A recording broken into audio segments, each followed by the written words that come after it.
Howdy, folks. Today marks a milestone for the world of podcasting in general as we dive into uncharted territory.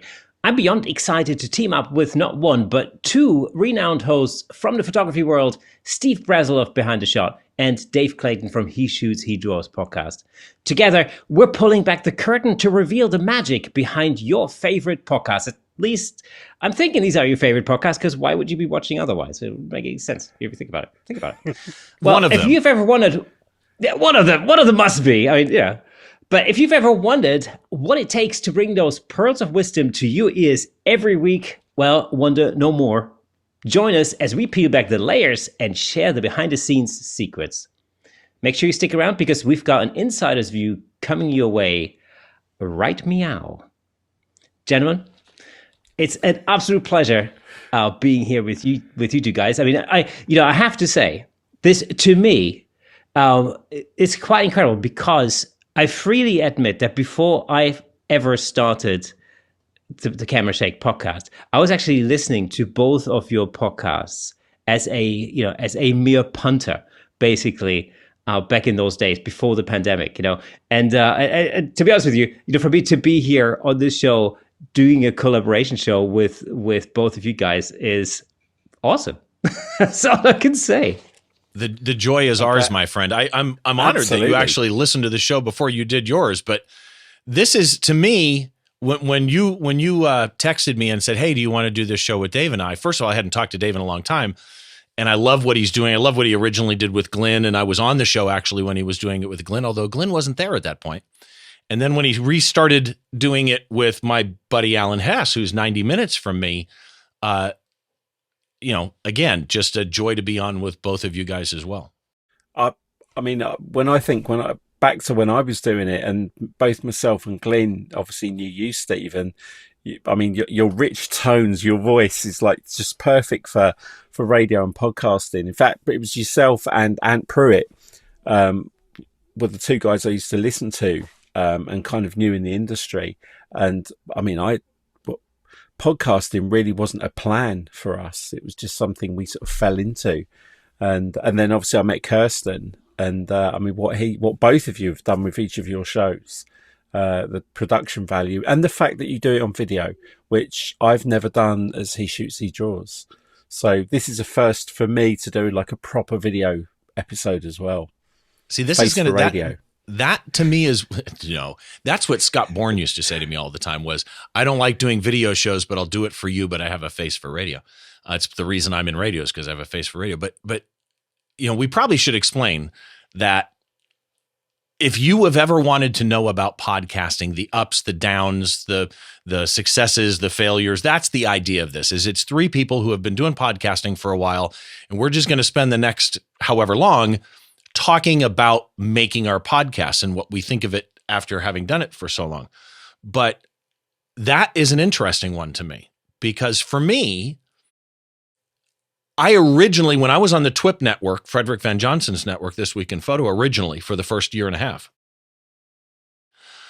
I came to him and said, it has to be video, because I'm taking one photograph on my podcast, Behind the Shot. I take one photograph and we dissect with a photographer how it was made, right? So we talk about the choices that they made and why they made those choices in making the shot. And to me, that had to be video. But I also release an audio-only version of it. Kersten, you do both audio-only and video, right? But only audio in a podcast app, right? Yes, correct. That's just simply because my podcast host doesn't feature video. So I use YouTube as a release platform for video. But just like you, actually, when my friend Nick and I, when we first started the podcast at the very beginning of the pandemic, it was an absolute no-brainer. I think we never thought not to do video, just simply because, I'm a photographer. Nick is a filmmaker, videographer, and we're talking about a visual medium. So it made absolute perfect sense to create a version of that show that was visual, especially because we were talking, we would have guests on the show and we would talk about their photography. So you want to have a way to showcase that photography, and video makes perfect sense. rather than having to rely on verbally describing what that picture looks like, it makes, or maybe even like posting it on social media or something, it makes perfect sense to have that ability. And also, I always felt that there's sort of a connection that you create with the other person, like with the guests, if you can actually see each other. So, and I honestly, I don't think we ever thought not to do video. It was just a natural thing right from the first day. That doesn't mean to say that we knew how to do it. We absolutely did not know how to do any of it or how any of it worked. Like, we had zero idea. And, like, we had this idea of starting a podcast about 6 months before the pandemic started. And like many great ideas, life gets in the way and you get too busy and you kick the can down the road, and it stays a good idea and it never actually develops into anything. But then, of course, the pandemic happened, and I've told the story many times on the Camera Shake podcast, but basically, I spent a few weeks watching tons of Netflix, like everybody, and then I did the Marvel movie marathon a couple of times, once with my wife, once with my daughter. And by the time I was done with that, I needed to do something creative because it was driving me absolutely round the bend. And so, since Nick and I were FaceTiming every day, and we had really strict lockdowns over here in the UK, we were literally stuck in our houses, or like really confined to our houses, because I think we were allowed out 45 minutes a day or something for exercise at one point, and it was really that extreme. And so, we were talking every day, and we were like talking about photography, nerdy stuff. And so I said, like, hey, do you remember that idea, that we had like 6 months ago about doing a podcast? Maybe now that could be a fun thing to do, because I just need to do something creative.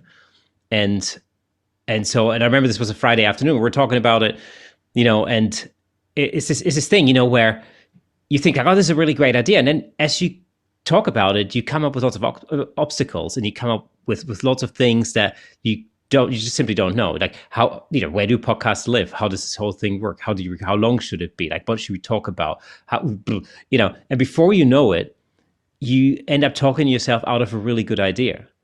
And so, a couple of hours into that conversation, I remember saying to Nick, like, look, man, it's Friday now. What are you doing on Monday at 4 p.m.? And he said, well, this is nothing, because we're stuck in a house. So I'm not doing anything Monday, 4 p.m. It's as good a time as any. And I said, okay, cool, because Monday, 4 p.m. is when we're going to hit record. And we're going to record the first episode. And we're just going to have to figure it out between now and then. And it won't be perfect. And it'll probably it's going to be pretty terrible. So we called it done is better than perfect, because we just had to get it done. We knew it wasn't going to be perfect. But we also figured that, if we just kept doing it, we would learn how to do it, and we would get better at it. And so, we sort of realized that episode 10 was going to be better than episode 1. And if we made it to episode 20, then that would be better than episode 10. And if we stuck it out and we lasted till episode 50, then we would have probably learned a thing or two by the time we hit episode 50, and so on. And so, it started as a thing that gave us structure at a time when there seemed to be zero structure there, because, everything was shut. You were confined to your house. You'd wake up in the morning and you didn't know what day it was, because every day was the same. And then it got to the point where you wake up and you didn't know what day it was, and you didn't care anymore. And so, I just felt that I had to get some structure. And so, by recording an episode on a Monday and then editing it and stuff, and then releasing it on a Thursday, we would give our week some structure. And then, once it's released, once it's out on the Thursday, then you have to promote it for a day or two. Then you've got to start thinking about the next episode and what you're going to talk about and so on. And so you really, it just basically meant that throughout the whole week, there'd be some structure. There'd be something to do every day. And that was the intention initially, was just simply for us to get through the pandemic and to do stuff, and that's really how it started. And, and actually, I'm hopefully listeners will agree to that. But I think that my prediction sort of held true. By the time we hit episode 100, it was getting better. we sort of we started to know what was happening and how it worked. See, and to me, I agree. Like my early episodes, because I do video, I had like this little teeny webcam and horrible lighting, and I'm afraid to share those old shows because I don't want anybody to see the video. But from early on, I was both audio and video, and actually, I have both video and audio in podcast feeds, and the video is also on YouTube. But Dave, I don't understand why when you started He Shoots, He Draws video, I mean, YouTube was big. What made you you must have made that conscious choice that you don't want to, aside from the radio face. Why not? Or why not now? Well, in the beginning, I mean, the show started really from, obviously, for anyone who doesn't know myself or Glenn, we actually met through Scott Kelby back in 2010 and became fast friends, and we would chat every day, and we collaborated on so much together. And it was 2018 that we were kind of talking to each other nearly every day, and we were ranting. We were talking about things in the industry. And I'd started listening to podcasts. I was, grew up listening to the radio. I like that format of the mystery of radio. I don't like radio shows necessarily with the video feed because I like to hear them. And I just said to Glenn, do you know what? Some of these things we talk about, I think we could do a podcast. And it doesn't really matter who listens to us because it's just an excuse for us to talk every week and just talk about things we like, dislike, and if you ever go back and listen to like the first 10, I think episode 4 was our first guest, and it was Alan Hess, bizarrely enough. And Glenn and I were just talking about things in the industry, kind of having a bit of a laugh about things like award winning. A lot of photographers always had award winning in their profiles but never said what awards they won, and we kind of did some joke ads. We actually like paid for voiceover people to make some ads, and we were just having a bit of a giggle. But the intention was to get it done and get it out, and audio was the quickest way of doing it. 2 guys on a mic recording the audio. Glenn used to edit it. We got the intro. We got the lovely David McClelland, who's a good friend of ours, who's on British TV. He did the intro for us. He's the voice of you're listening to He Shoots, He Draws podcast. And it kind of just, the momentum was there. Now, weirdly, every single episode of the 183 that we've currently got all had video because we did every single one on Zoom so that we could see the guest, because we had a thing of when we were talking, we'd say to the guest, we'd do the clap. I mean, the first few episodes weren't guests. It was only later on we decided, wow, we know so many people in the industry. Let's talk to them about stuff.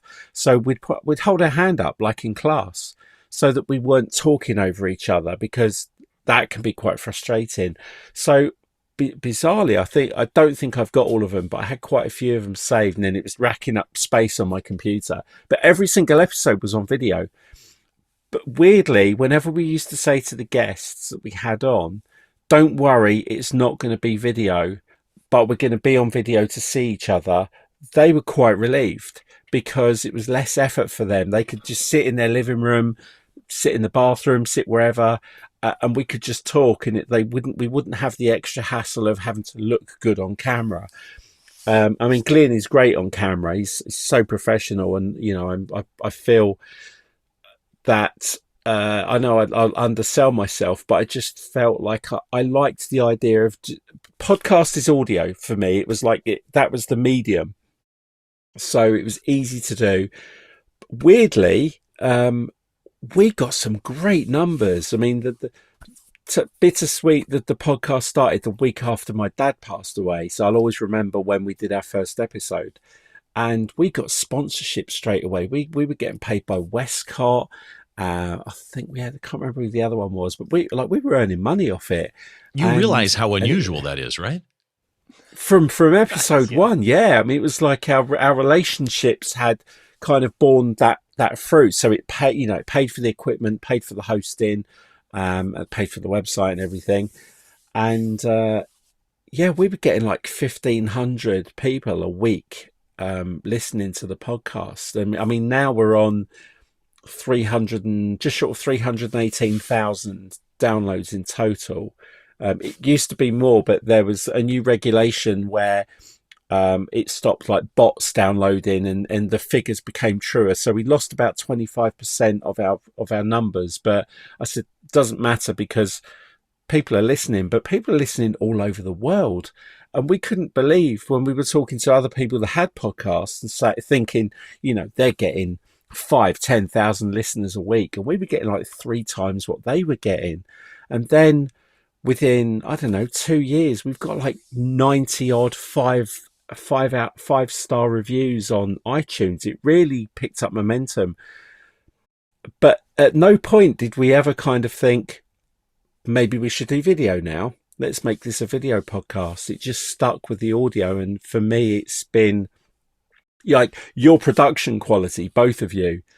I will watch it because of the way you interview your guests. You introduce the visuals.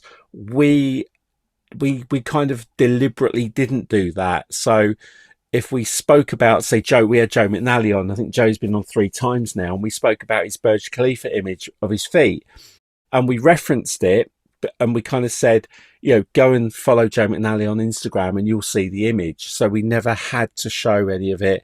And when we spoke to our guests, we'd talk about their life. And if we did talk about an image, it was just really kind of go and have a look, go and check them out. And Glyn would have been able to do it. Glyn, and look at what he's doing now on a Sunday night. He's basically doing a live podcast with guests, and right. That format's really working well for him. But yeah, I'm just, I think for me, it was just quick. It was quicker to do audio and get the episodes out. And I kind of still like that. I know I should probably start to do video. In this episode, I said to you off air, this is kind of like the first episode of He Shoots, He Draws, kind of coming back from a hiatus. And I need to step up my game.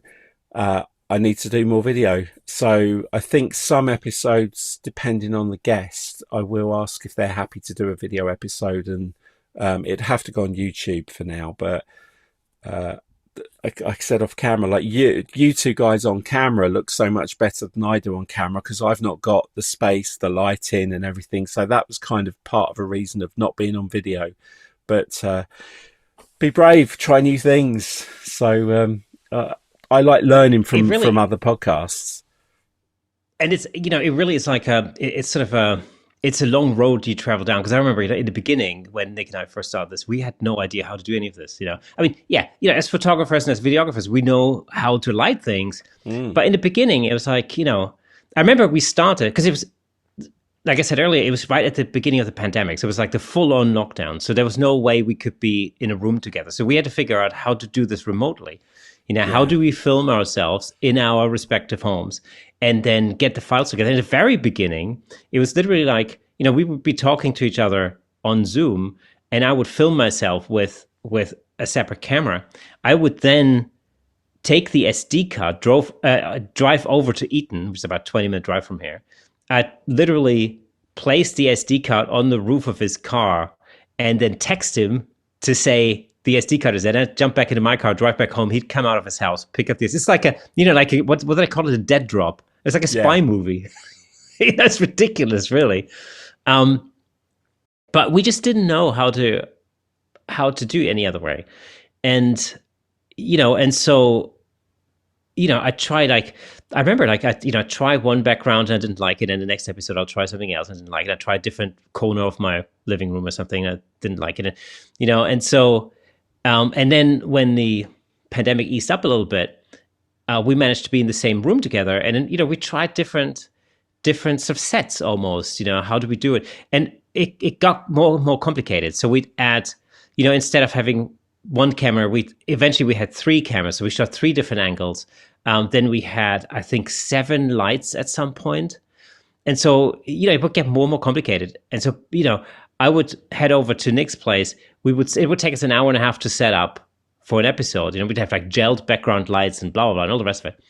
And then, we'd shoot the episode, and then we'd have to rearrange, we'd have to break everything down, then rearrange his living room back to where it was, and it just became a massive effort to do that every week.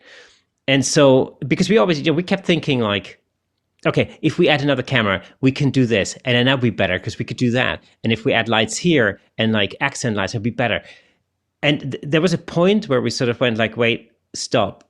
How can we simplify the process and still make it look good? How can we improve it and still make it look good? Because having 3 cameras means that the effort that has to go into the editing is like exponentially more of a workload than it is if you just added 1 camera. And so we had to like try out different things and try this for a little while, and we do like 10 episodes one way, and then we figured like, okay, well, actually that doesn't make any sense if we do it this way, so we'll try something else. And it's sort of it took a little while until that crystallization process then ended up with a version that we were happy with, that would basically mean it wouldn't take us absolutely forever to set up.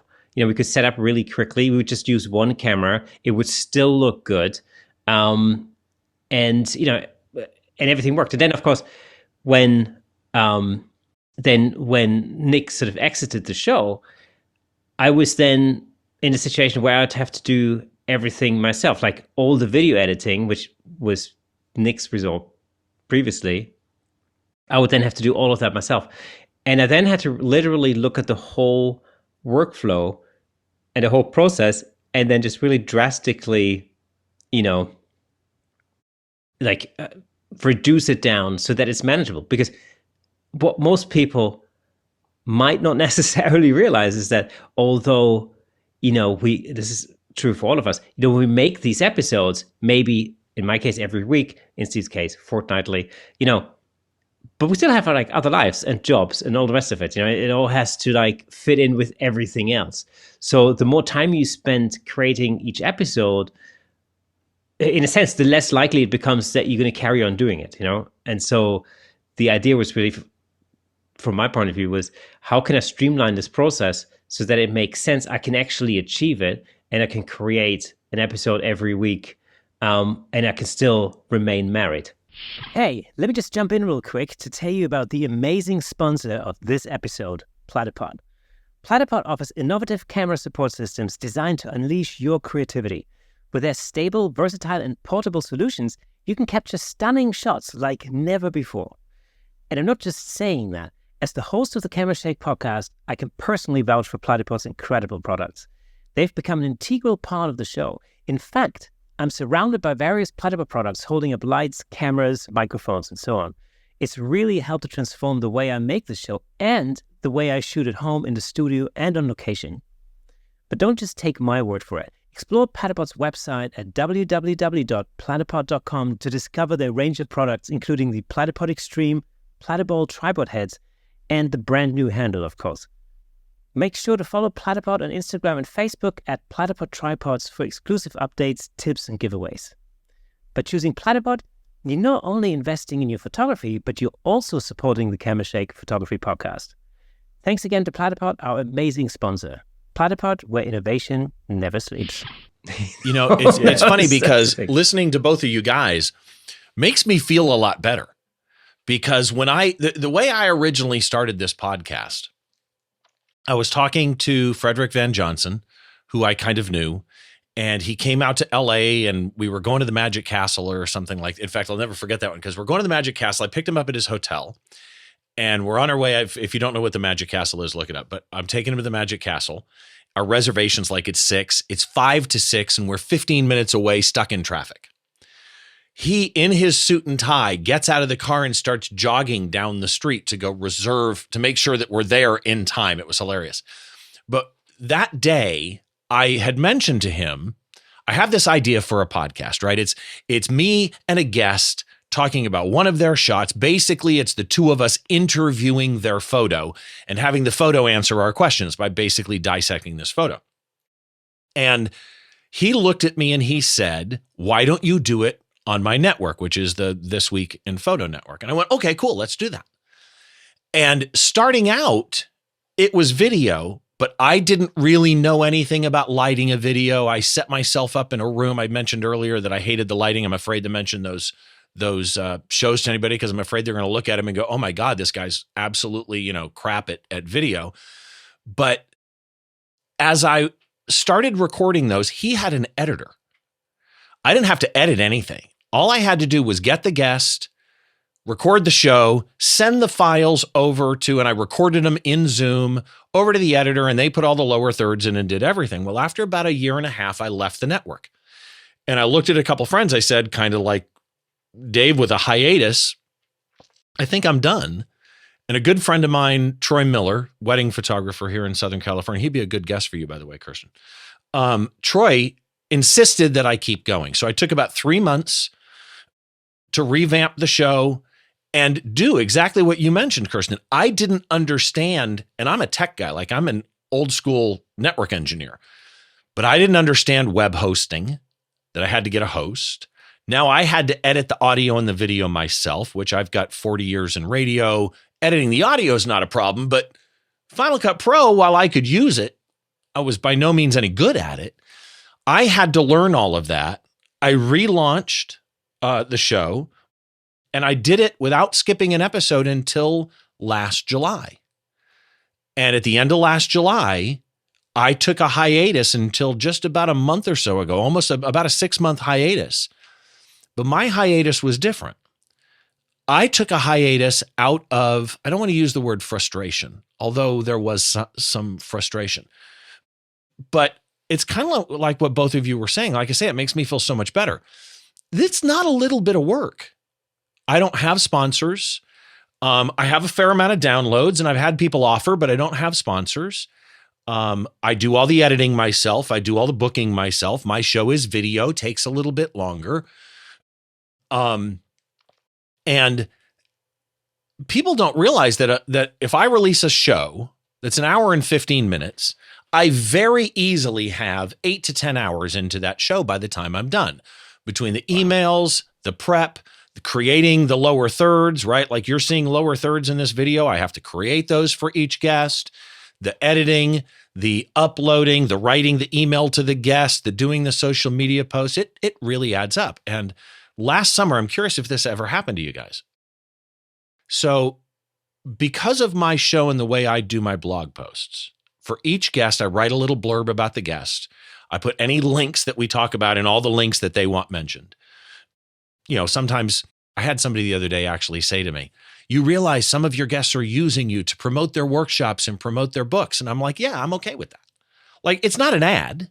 I'm not there to do an ad for them, but I don't pay my guests to be on my show. Look, if you got a book you want to hawk your book. That's fine.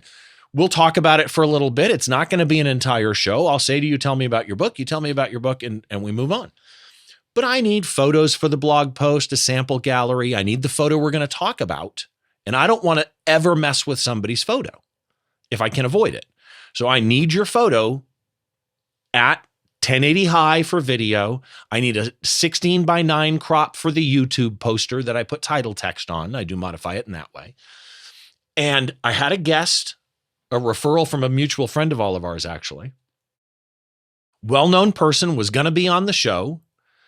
Said, hey, I've got just the perfect shot. Let's talk about this shot. They agreed to it. I'm like, cool. In my head, I've got them scheduled for this date coming up. And as soon as we picked the shot, I sent them the list of the assets that I needed. What links do you want shared? What's your social media stuff that you want on your lower third? And that person answered back, you know what? This is a little too much. I can't do the show. And I had it scheduled. And then I had another guest I started talking to in December. Beginning of January, they hit back and said, we're sorry, we'll get you what you need. Never heard back. February, heard back, sorry, we'll get you what you need. Didn't hear back until June. And that frustration hit in of, before the pandemic, it was a lot easier. I would say to somebody, do you want to be on a podcast? And they'd go, yeah. And after the pandemic, it was, yeah, you know what? We'll give you attention when we're ready. And it became frustrating. So I went on a hiatus.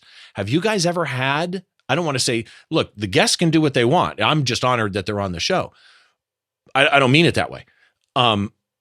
But at the same time, when you're trying to run a show and guests say yes and then ghost you for a month and come back and go, hey, I'm still going to get you this stuff. It's like, I'm not going to chase you down. If people put time into what's important to them. And if this isn't important to you, that's okay. But I can't schedule a date. Has that happened to you Yeah. guys? I mean, in the history of us doing it, because we were 2 years before the pandemic, so trying to get guests, generally, I mean, we pretty much exhausted the list of people we'd worked with, and a lot of them were happy to support us. So we did 110 episodes before the kind of the lockdown in April 2020. And yet we've only done 73 episodes since then.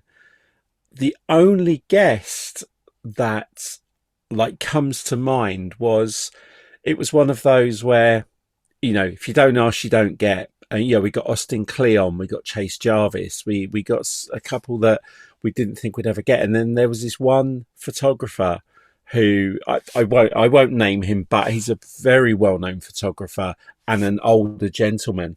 And we'd seen him at a show, and I just turned to Glyn and went, man, I'd love to talk to this guy on the podcast, because he mentioned one thing, which was personal projects, which was a big thing of Glyn's. So I reached out. It's, you know, one of the things I love doing is just going out and send an introductory email, explain who we were. Got the guy's son, and the son came back, was very kind, and oh, thank you so much. My dad would enjoy that. He's trying to do more of these kind of things. Yeah, absolutely, we do it. It was only like a 5-hour difference, and we set it up. We kind of picked a date, and then when we kind of send the sheet of, okay, this is how we do it, we kind of get you to just, as long as you've got quick time, or you can record audio, a pair of headphones, that's all we need. And he came back and said, this isn't going to work. My dad's old school. Like, he basically just wants to talk to you on a telephone. Oh, And we just didn't have the technology to make that, because we couldn't see him. We knew we'd be talking over him. We knew like his career was so prestigious, and we wanted to hear the stories, and we just felt we won't do him justice doing it this way. So I spoke to his son, and he actually said, okay, no, thank you. Because I was a bit worried about how this would work. If you two are ever in the town that they live in, let's do it in person. And we've not been able to do that. And I was gutted, because it was a great photographer. So that's really the only guest where it didn't work out. For the others, it's been purely, like I said, because we weren't doing video, it was kind of easier to get guests. But weirdly, during the pandemic, before you'd be like, hey, like, Joe McNally, could you do the podcast? Yeah, but I'm traveling to Southeast Asia for 6 weeks. So I'm not going to be back until. As soon as the pandemic hit, everyone was available, because nobody was allowed out. So we ended up having some really good conversations with photographers who couldn't go and do what they do, about how they've adjusted. Like, what are you doing? There was a really good one with Katrine Eisman, who now works for Adobe, and she was teaching herself different kinds of photography in her house. She was shooting things using natural light, and she said she kind of used that to learn something different. So we had some good guests during that period. But bizarrely, that I said April 2020, when the pandemic hit, was when Glyn left the show. So he had, I'd say, of the 110 episodes, Glyn probably edited 75% of them, and I did all the extra work. I did all the graphics and everything. But then as Glyn was starting to get busier, getting into his projects, I started to take over more of it. So by the time Glyn left, I was then doing everything.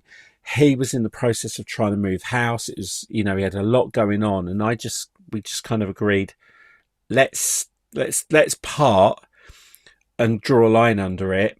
I'm going to continue the podcast. You kind of get your thing done, and I'll just carry on. He shoots, he draws. And contacted Alan and said, I'll make it really easy for you, Alan. All you have to do is show up. You don't have to do anything else. I will edit, I will promote, I'll do the graphics, I will everything. You just show up at midday for you, 8 o'clock for me. I'll line up the guests, I'll email the guests and everything. And Alan was just being Alan. He went, sure. So he was kind of a guest co-host for, I don't know, maybe 6 months. And it just felt good. We worked really well together, and he just became the co-host of He Shoots, He Draws.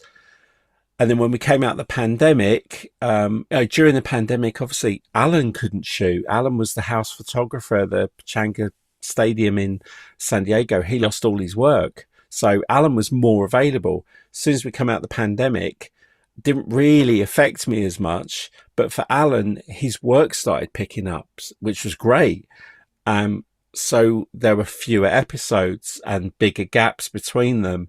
And like I said, subsequently, 110 episodes up to April 2020, 73 episodes in the 4 years since.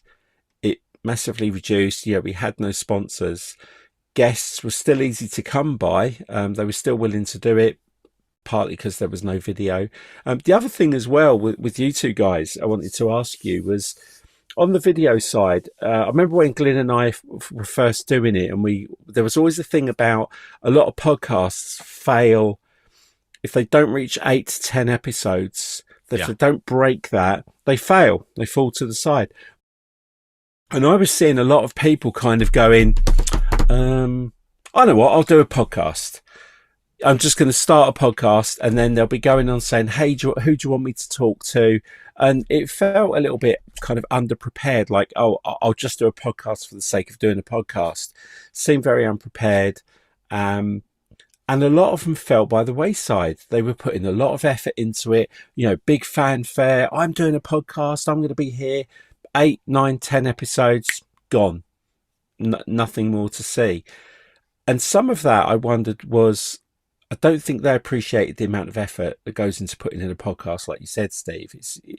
There's a lot more than just talking. Yeah. And from a video side of thing for you two is, Glyn and I had said, we're getting 1,500 downloads, audio downloads, but we'd seen podcasts who were doing audio. Go on YouTube, 37 views, 23 views. Like, not even breaking 50 views.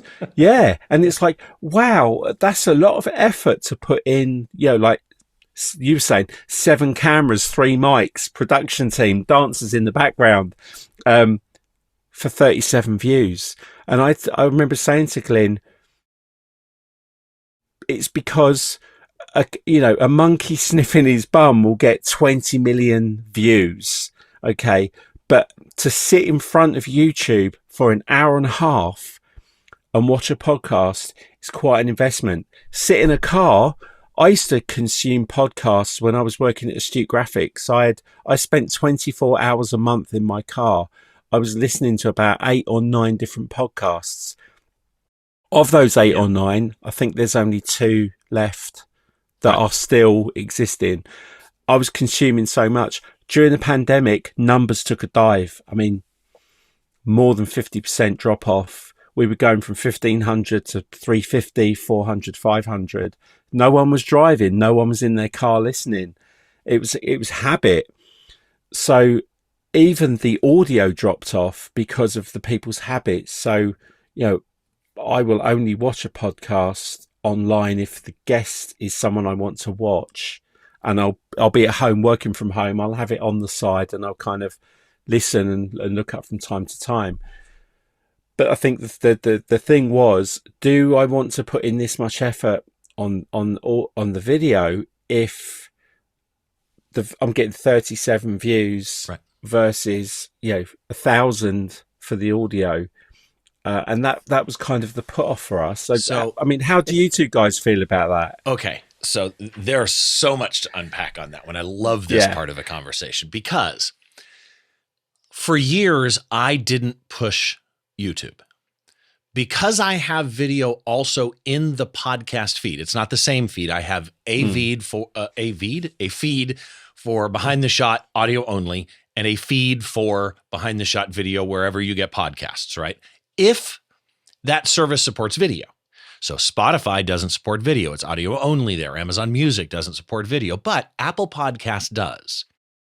And what's interesting is I don't push the YouTube. I give out the link periodically nowadays, and I'm up to like 21,500 subscribers. I mean, I've got subscribers, but that doesn't translate to views at all in any manner, shape, or form. I release a new episode, and so advertisers usually look at 30 days, 60 days, or 90 days for downloads in a podcast or views, whatever. I don't do that. For me, I look from the time I release a show to the time I release the next show, which is a 2-week window. That's my baseline, is how do my shows do between those 2-week timeframes? And I have shows that'll have, 400 or 500 views in 2 weeks on YouTube, which is, pathetic. That's good. Especially when you see, that's good. I'm gonna have emails come to me on this one. Somebody emailed me. I was on Kersten's show the other day, and somebody emailed me and said, "I'm listening to you bash other music photographers right now on Kersten's show." I'm like, great, I'm gonna get more emails. But there's some photography-based YouTube channels that, I'm sorry, I can't watch.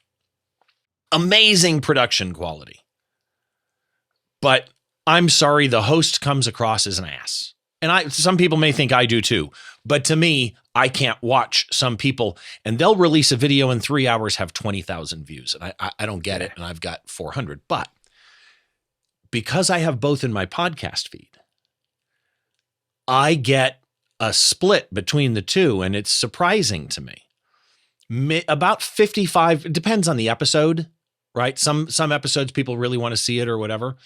But I usually get probably about 55% of my downloads are audio only. About 45% are video, which is way higher than I thought it would be.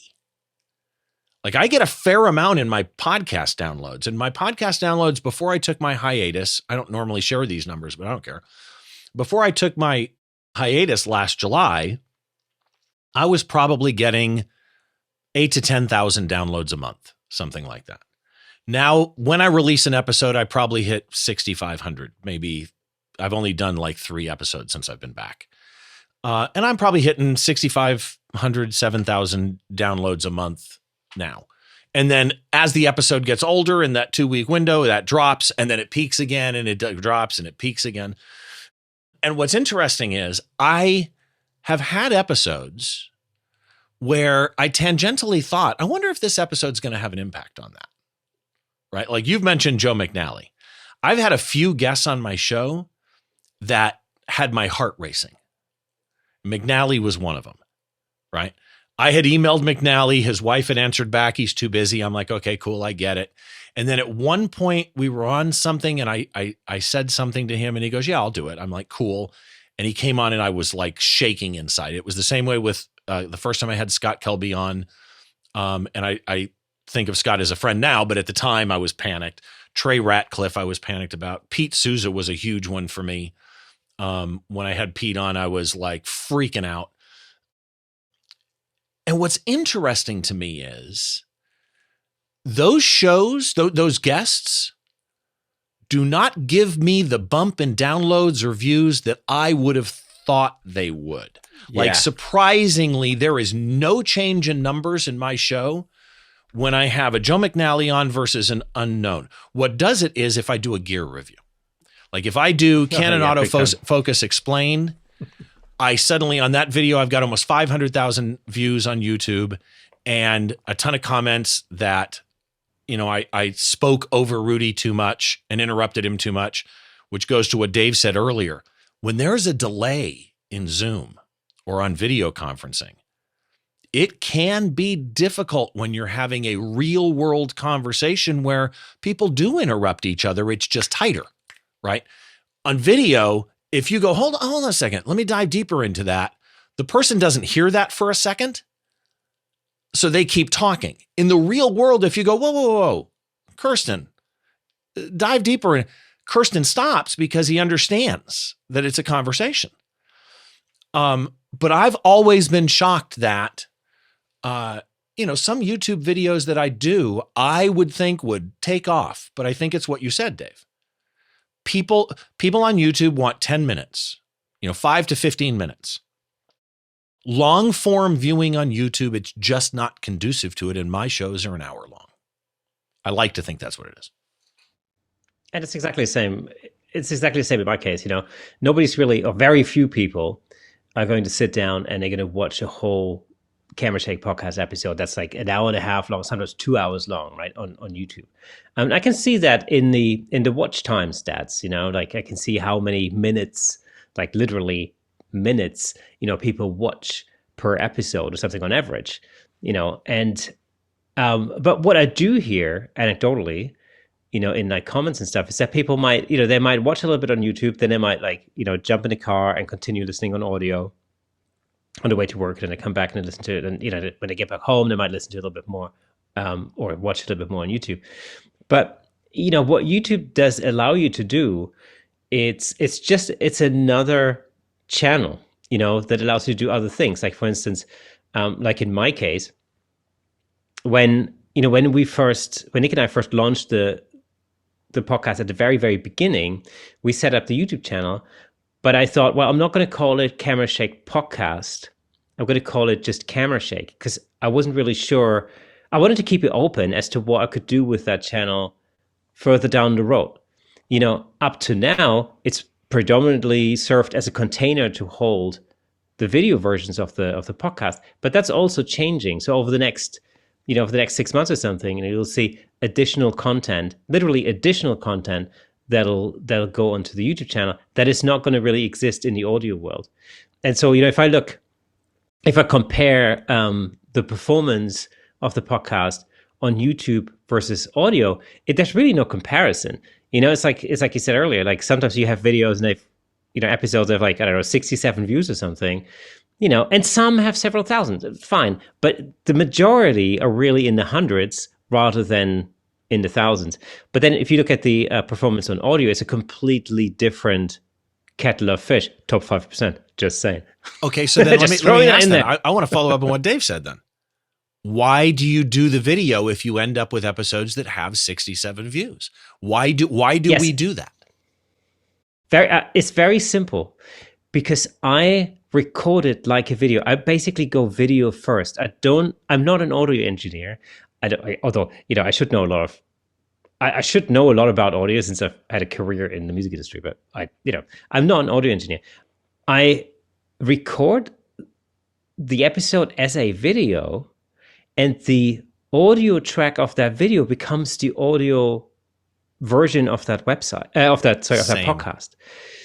So actually for me, it's like, it doesn't feel like it's extra effort. I edit the episode in Final Cut. Well, otherwise I might be editing it in I don't know, Logic or GarageBand or whatever. It doesn't make any difference to me, So actually for me, for all practical intents and purposes, it's easier to just view it as a video. So it doesn't really feel like it's any extra effort, if you know what I mean. Yeah. Another point as well. Say again, Dave, I'm sorry. Oh, sorry. I was going to say that the thing that we've not spoken about yet, which I wanted to ask you both, is the benefit you both have is social media. You have video content to promote your podcast on a video platform. I don't. Ours has always been a graphic. We've never had call outs. We've never had snippets. We've never had the ability to show like a little bit of somebody saying something. I'd like to hear more about this. Check out Camera Shake Podcast. So that from a video side of things, it's great having it to promote the show, because that, I think that does help, because, you can click on the link, go straight to the audio version. Then in the show notes, if you want to go and watch the video, you can go and watch the video. But I think that's what you both have that we've never had is... See, but you do though, because you said you're recording Zoom. So couldn't you? So when I could, I just didn't. Okay. That makes sense. Cause when I started, I recorded on Zoom. That's all I did. And then I also started using Zencaster. Then I switched over. When I went on my own, I went to OBS, which I absolutely loved. I refused to do Ecamm at the time because Ecamm was like, I could do stuff in OBS you could never do in Ecamm. That's changed now. I use Ecamm now. Kersten uses Ecamm. It's Ecamm that's doing these scene changes here. But, even on Zoom now, and now the next version, it's in beta now of Ecamm, supports connecting to Zoom, which will make things a lot easier. Because now everybody knows how to use Zoom after, a lifetime of a pandemic. You can send somebody a Zoom link and bring them into Ecamm to do your recordings, just like I'm doing with Ecamm natively here. But, it's interesting to me the technical side of the video stuff and the audio stuff, because I've got 40 something years and 45 years in radio now. I'm totally comfortable with audio. I mean, I used to edit on reel to reels where we would cheat if we needed to, like a commercial was 62 seconds and it's like, it has to be 60. So we would wrap a piece of Scotch tape around the capstan shaft on the reel to reel, which would make it fatter, which would cause it to speed up. And we'd end up with a faster tape.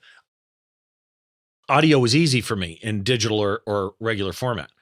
The video was a learning curve for me. And so doing an OBS or an Ecamm made doing it on my own so much easier, because the edit it is easier. Still, an hour-long show takes me about 2 hours to edit because I mute coughs and whatever. But here's the other thing, and I'm curious. I don't think I've ever noticed on yours, Dave. And I've commented on my own podcast about this before, or maybe I even said it on Kersten's last time. It drives me nuts when I listen to audio and people have overcut it. Oh, because God, yes. There are a lot of people out there, and there's software, right? If you use Aonic can automatically, which is an online processing software for podcasters, it can automatically remove gaps between people. And so sometimes you hear podcasts where the talking is so tight. And look, I understand people want to get through it fast. I know people that are like that. I know people who listen to audio podcasts on 2x speed all the time. But for me, and I think it's my radio background, I want to hear people think. I want to hear, oh man, that's 100%. I want to hear the pause. I want to hear the breath. And yes, it's like, how I see it is I hate jump cut. When I see video content, I'm like, for goodness sake, you're making 1 minute of content and you can't even say a whole sentence without cutting and cutting and cutting. And I hate it. And I can't consume that content because I find it's overdone, overused and badly done. People think that they do it. They're like, oh yeah, but people have got a short attention span. I'm not a goldfish. I can listen to 1 minute of somebody coherent with a sentence. Now, when I hear a podcast where they've taken all the breaths away, it is so obvious. And like you said, Steve, I want to hear the pause. Because our minds are trained to how we listen and view, and we can tell when something's off. It's like bad visual effects, bad audio. We know when something's off and it's off-putting. It reduces the experience. So when I'm listening to a podcast, I'll listen to it I'll decide to listen to it 1.5 or 2 if I want. But when you take the breaths out and it's just like cut, there's no pause. It takes me away from the experience, and then I probably listen to it for 5 minutes and I'm done. I can't. The analogy I use is magic. And that is, when you're doing magic, you don't want them to see what you're doing with this hand, and that hand may sit still, right? And you're doing a distraction with some other hand. And the problem is when people do those, I've watched at times a YouTube video. Every time they cut it, what they'll do is they'll go from wide, they'll jump in tight, they'll jump back out, and they try to hide their cut with that. You do that to me 6 times in a minute, I now have motion sickness. Yeah. And you're showing me that you can't talk. Like, you're creating something that requires speech and you can't speak. You can't think about the content. You can't, there's been times, like when we record, how many times have you two lost your train of thought but carried on? And you've just gone, I've completely forgotten what I was going to talk about there. And I love that. I love that when you have that natural to get. And something you said, Steve, I wanted to say before I forget is also, it's like, we don't always resonate with everybody. There are people in the industry, honestly, I've met a couple of them. They are very sweet in person, but on camera, I just cannot watch. It's not for me. And then there's people who are just, got a small podcast, not a great bunch of listeners, but I love their personality. I love the way they talk about what they love. Funnily enough, at the photography show, which myself and Kersten were at, and Kersten actually did a session. I got Kersten in to be a speaker for the first time this year, and he did editing his podcast on Final Cut on an iPad. But there was this guy, his name was Stephen, was it Alan Bell? I think it was Alan Bell. And he was doing a session for Hannibal. He had 3 people come and sat and watch him talk. 3 people. He spoke for his 30 minutes like he had 1,000 people. He was not fazed by nobody being there. It was like a horror. It was a really early morning. I think it was the Monday or the Tuesday. 3 people turned up and he presented like he had 1,000 people. And I went up to him and I said, I have so much respect for you because your professionalism. You put everything into your presentation. It didn't fluster you. He had a nice Scottish accent. I'm like, honestly, I could watch him. I could watch him talk. I could consume content from him because I loved his authenticity. Right. But when I see people trying too hard, over editing, making it about them and not the guest, or making it about them and not the subject, or it keeps coming back to them, I find it hard. And also bad audio. So many newer podcasts, it's just bad audio. It's like you are only doing the audio version and it sounds like you're recording it with a shoe. And this is an audio experience, and you're making that painful for me. And you want me to like look at it 45 minutes, an hour. You want me to listen to this bad audio. And I mean, you know, Steve, it's and both of you, it's you can have bad video if the audio's great, but you can't have great video if the audio's bad. So you will watch a bad video if the audio is very good. But I just think when you are making a podcast and you can't even get the first thing right, like a half decent microphone, or listen back to your podcast, does it sound good to you? Or is it muffly, crackly, like, you know, Kirsten's audio going at the start when he was having that like kind of silent broken. I've listened, there's been podcasts where they've just gone ahead and put that out with that problem. Yeah. And I'm like, yeah, I have guests sometimes connect to me on their laptop mic, and I warn everybody, you need headphones, and they'll show up with no headphones. Or I had one guest have AirPods that weren't charged, and they died 20 minutes in. So now he's got speakers and an echo, and the audio sounds horrible, and they're on a laptop mic and speakers, and the sirens are coming through. And I will take an immense amount of time to try and clean it up because I have no choice. But that's audio only. But audio is 80% to me of any video. Like if you're watching a video, audio is 80% of it. It's interesting that you said that thing though about if, it comes back to you or something, because that's interesting. I get a lot of crap about that. But I don't look at my show, and maybe it's a fault in me. It probably is. I don't look at my show as an interview show. I think that's part of the difference. I've done interviews for radio. You ask a question, guest answers, rinse and repeat, right? Yeah. I look at my show as a conversation, right? Yes. I have questions about the shot. You know how the shot was made. And again, I've described it before as it's the two of us interviewing the photograph. Yeah. So it's more, to me, it's more conversational, but a lot of people do watch my show expecting what age were you when you had your first beer? Yeah. Wait for the chronological answer. Right. And to me, that can, in a podcast form where I have an hour, that can get really super redundant after a while. Yeah. That's why we stopped. Yeah. Yeah. But it's also, it's difficult, of course, because when you first start podcasting, let's say, for instance, in my case, I had no radio experience or anything. In my previous life as a musician, I've been interviewed several times, but I hadn't ever interviewed anybody else. So I had really virtually almost zero experience with the whole thing. And so it's a learning experience. Like it just takes time to get better at it, And that's, for me, that was an important aspect of it. I figured that, the first 10 people I interview, it's probably not going to be that thrilling. But by the time I've made 100 episodes, I'll probably would have picked up a thing or two, and I probably would have gotten better at doing that just by doing it. And the other thing I just want to say in terms of like, being able to do things like, intricate edits, spending a lot of time on things. I think what people often forget when they listen to shows like ours is that there isn't a massive production team behind the show. It isn't like,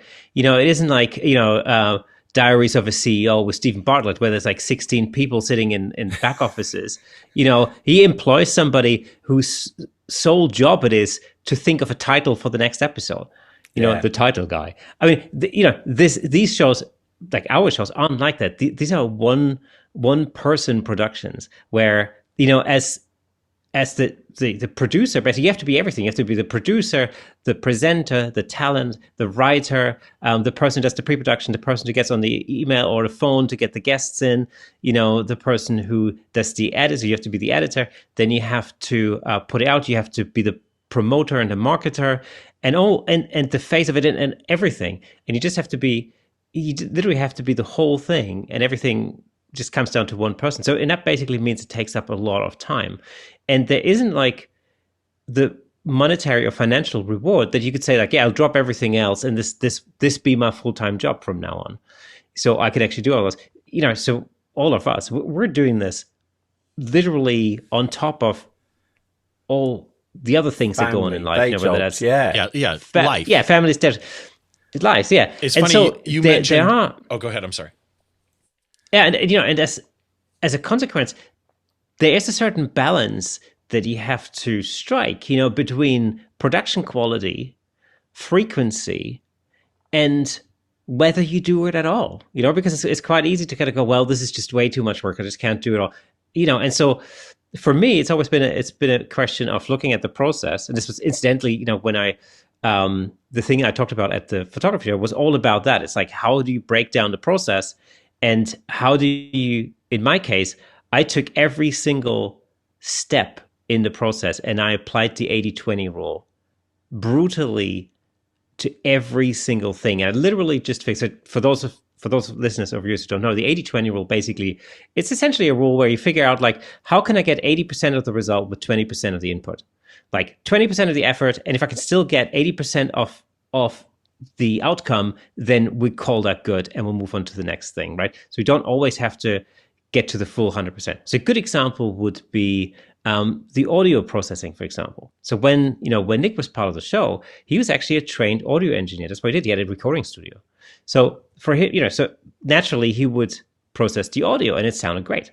Fantastic. But when I ended up doing it on my own, I literally had to ask myself, like, okay, what can I do? How can I get 80% of the result with 20% of the input? 80% of the result, because I realized that I'm not a trained audio engineer. I would,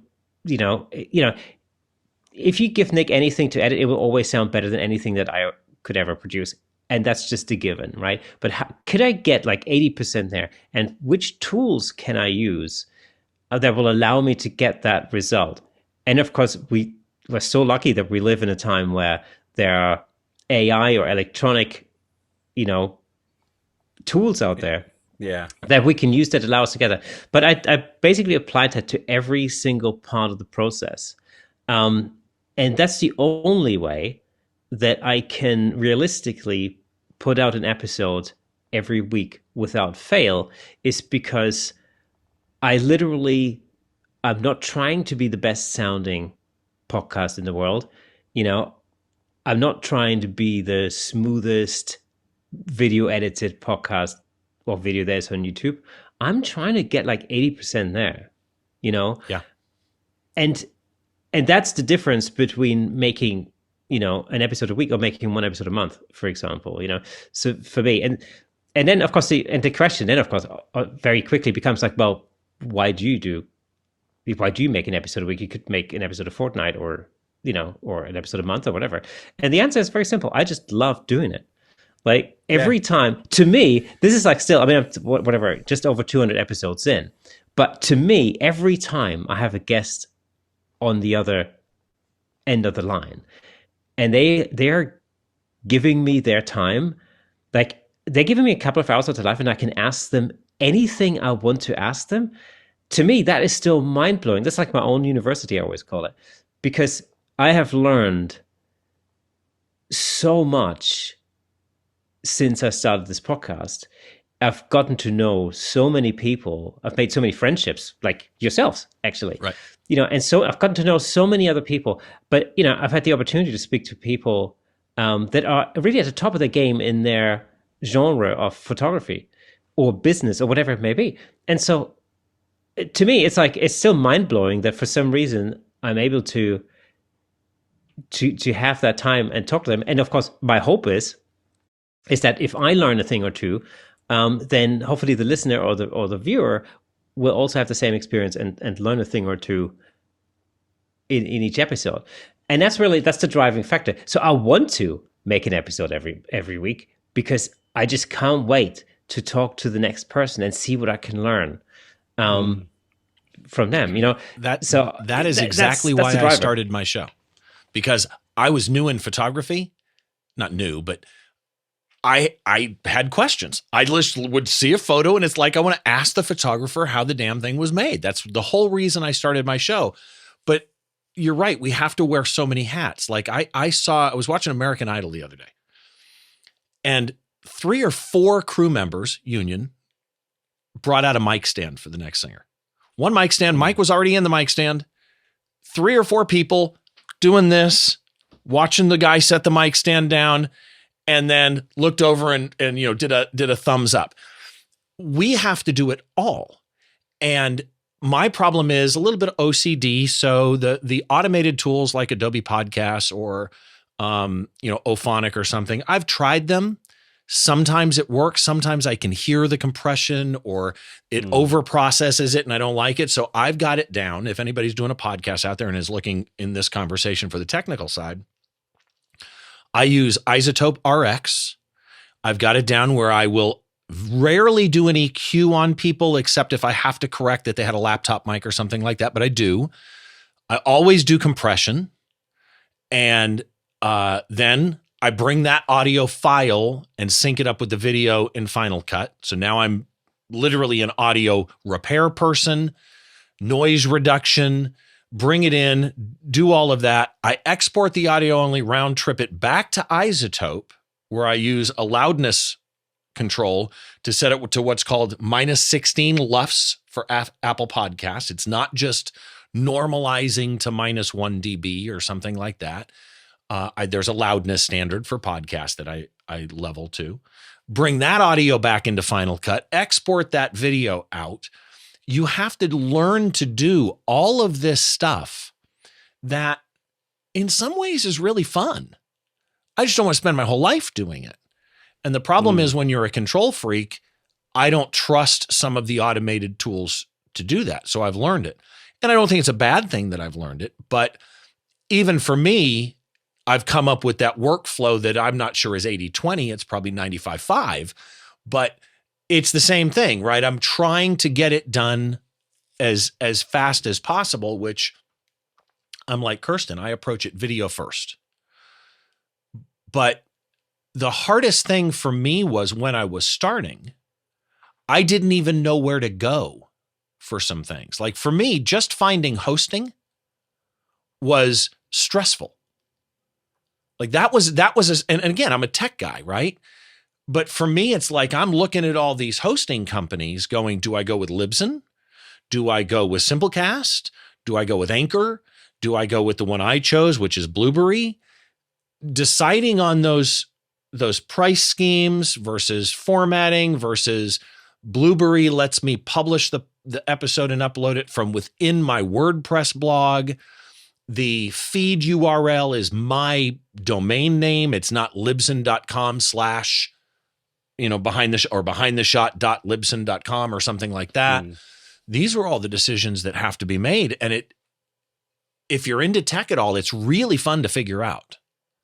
But make no mistake, you've got to have a passion for wanting to do that episode every week, or in my case, every 2 weeks. One of my favorite things is, this was a Joe McNally thing that made me happy too.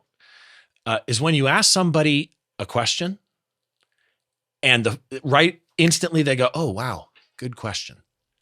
Because I know gold is coming afterwards.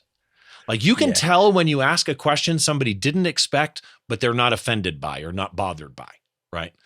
I've had questions I've asked where people say, I asked technical, okay, what was your exposure? And I've had people say to me, I don't need to tell you that. If you ask that, you're a beginner. To which my response is, you don't have a copyright on your exposure. My God, man. If they can't make the same shot as you with your exposure, but they can learn, right? It's a freaking baseline. Throw me a bone.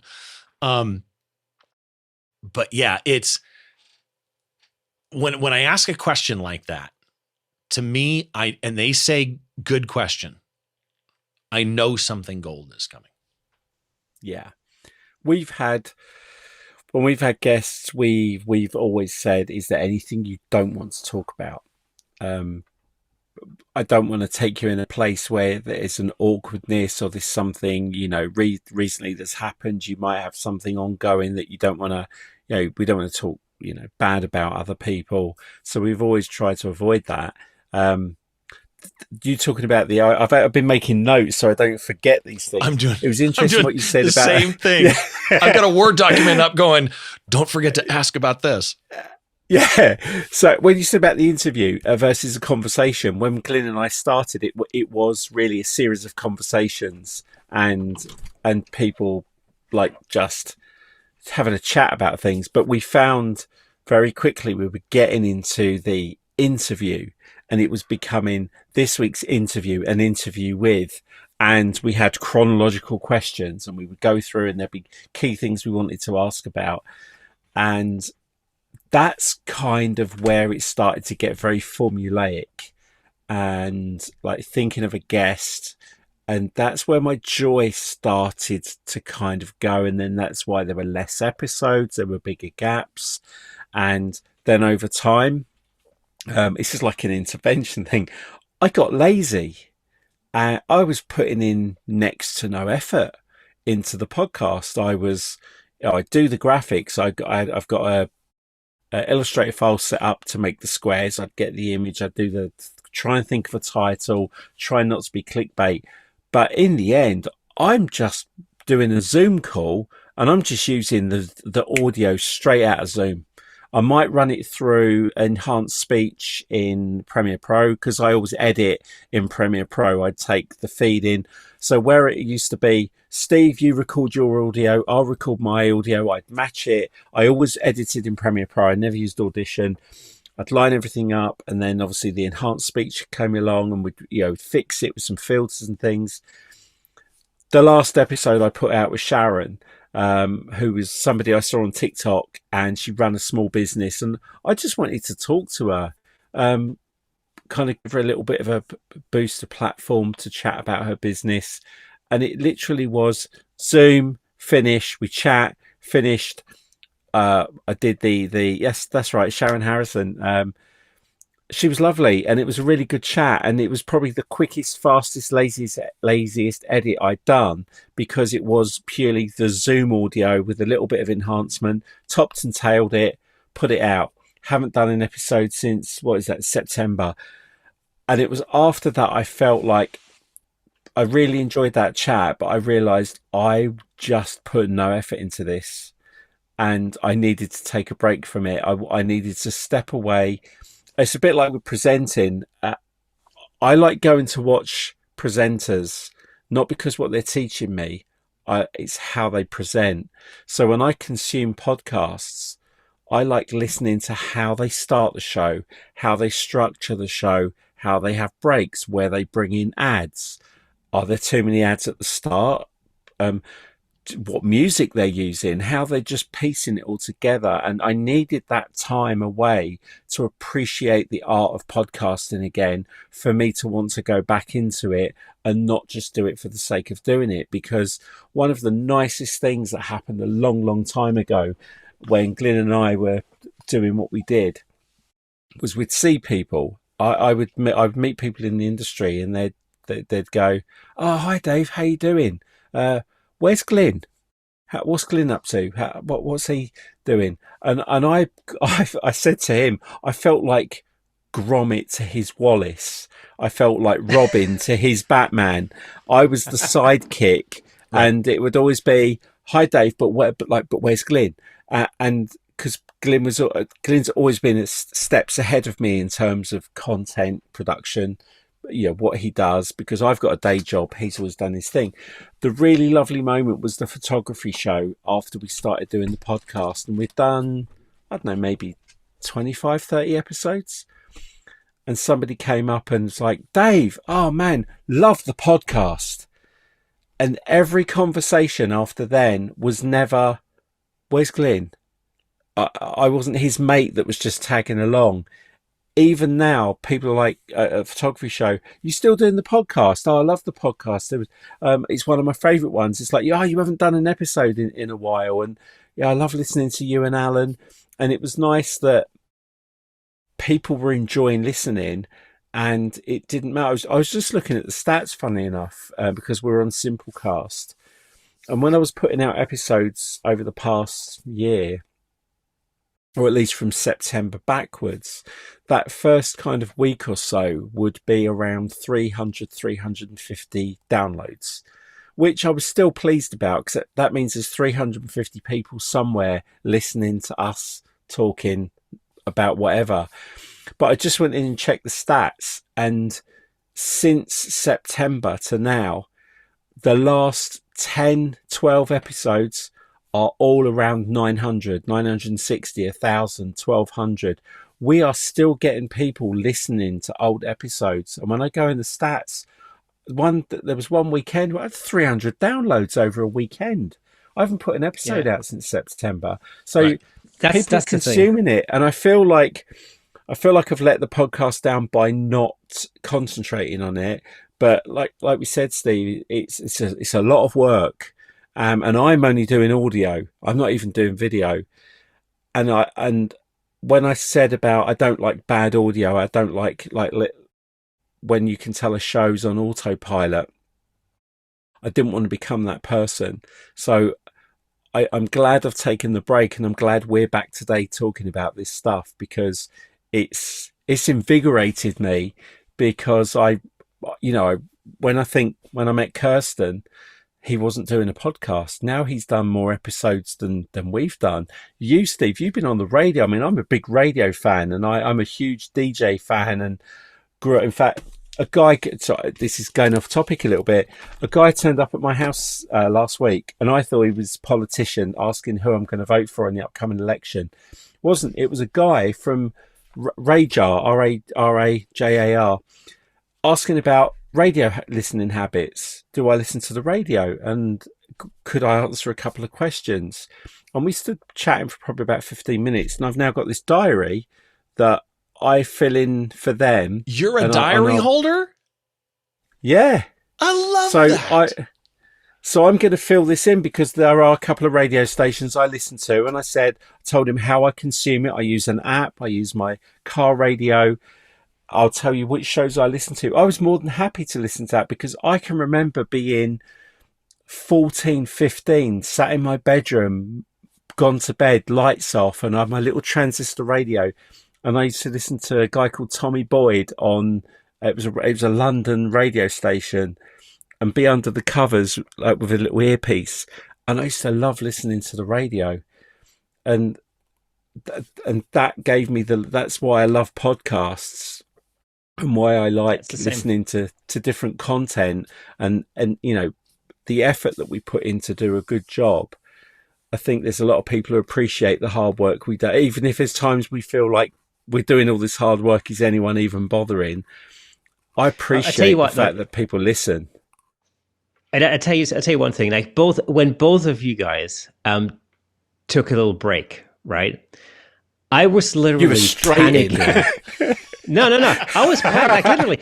This is totally true. Like I was panicking, because I remember listening, because I listened to both of your shows, right? And I remember when I was sort of waiting for the next He Shoots, He Draws episode. There isn't one. I'm thinking, oh no, What am I going to listen to? I very often listen to podcasts when I take the dog for a walk. That's my sort of standard. So either that or in the car, for example.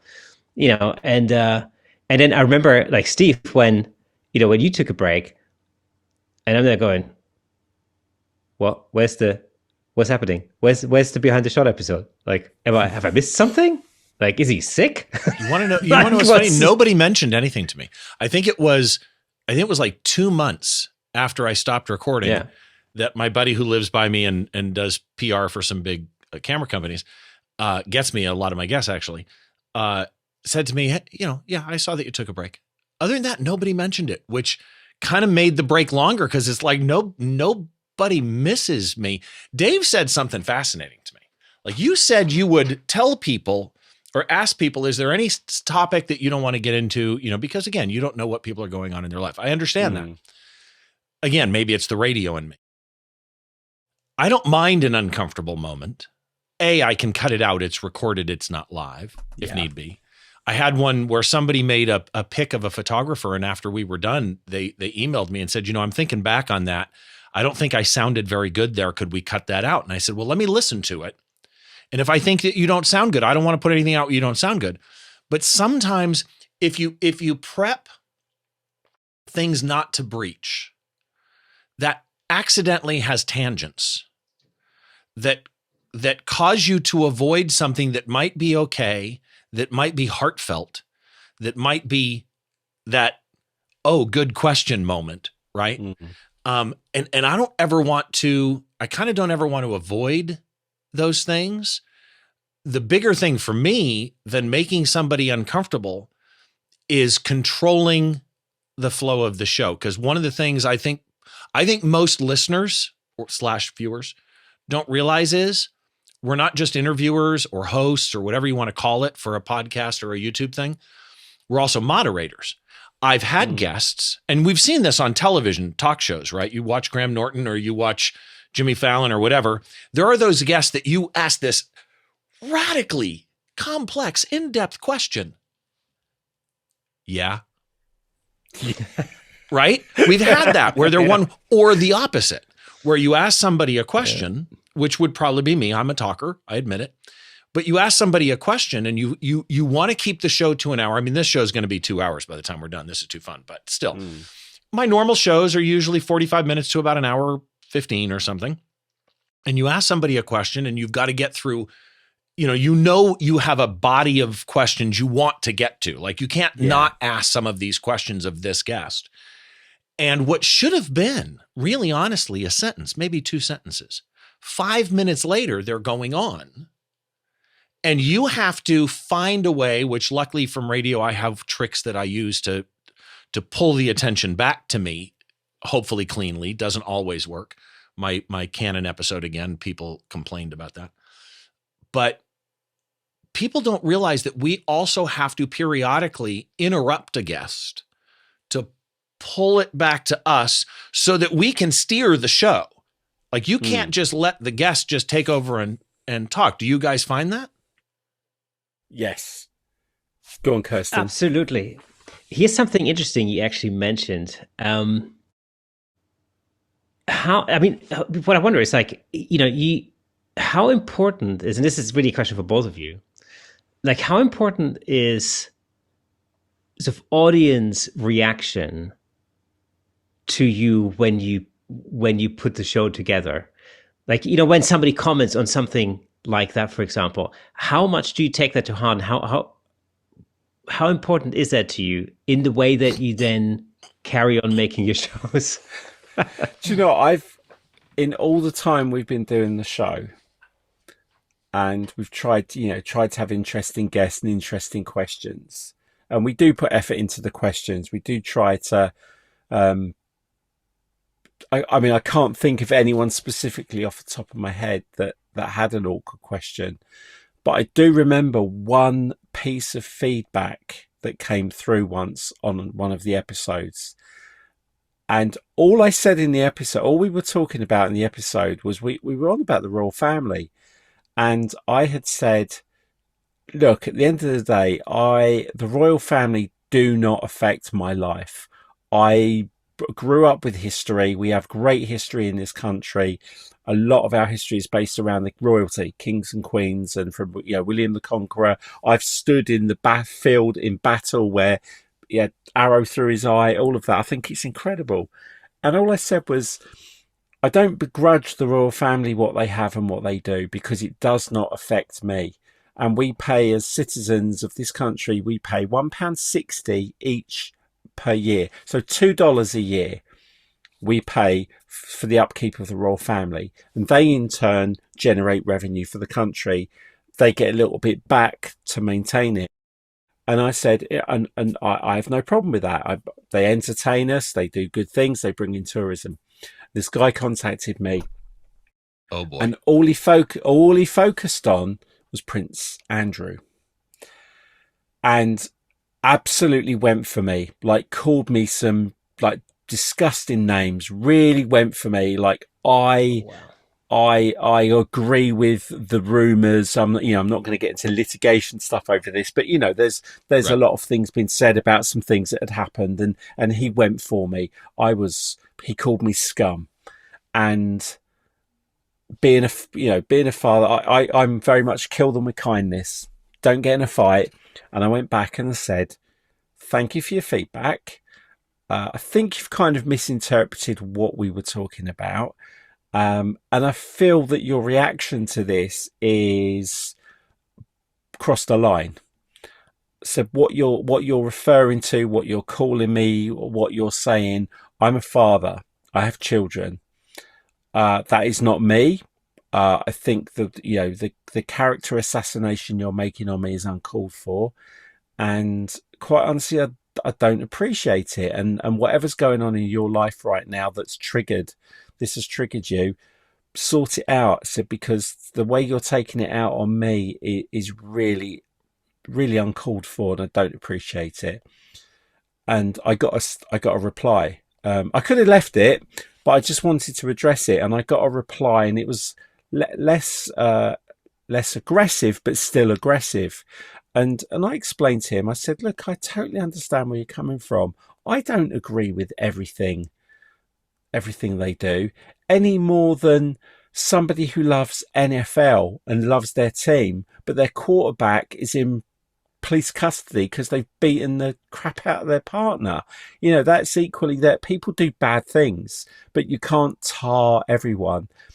And what made me laugh was I always go and go on people's social media if I've got their name and have a look at what they did. And the fact that he was intimating about children being involved in this. He had a daughter who was pregnant, and he'd done a photo shoot of his daughter, who was obviously early 20s. But his other daughter was about 11 or 12. And he'd done a photo shoot of her with her sister with a fake pregnancy. So he'd shot his daughter, his 11, 12-year-old daughter, pregnant.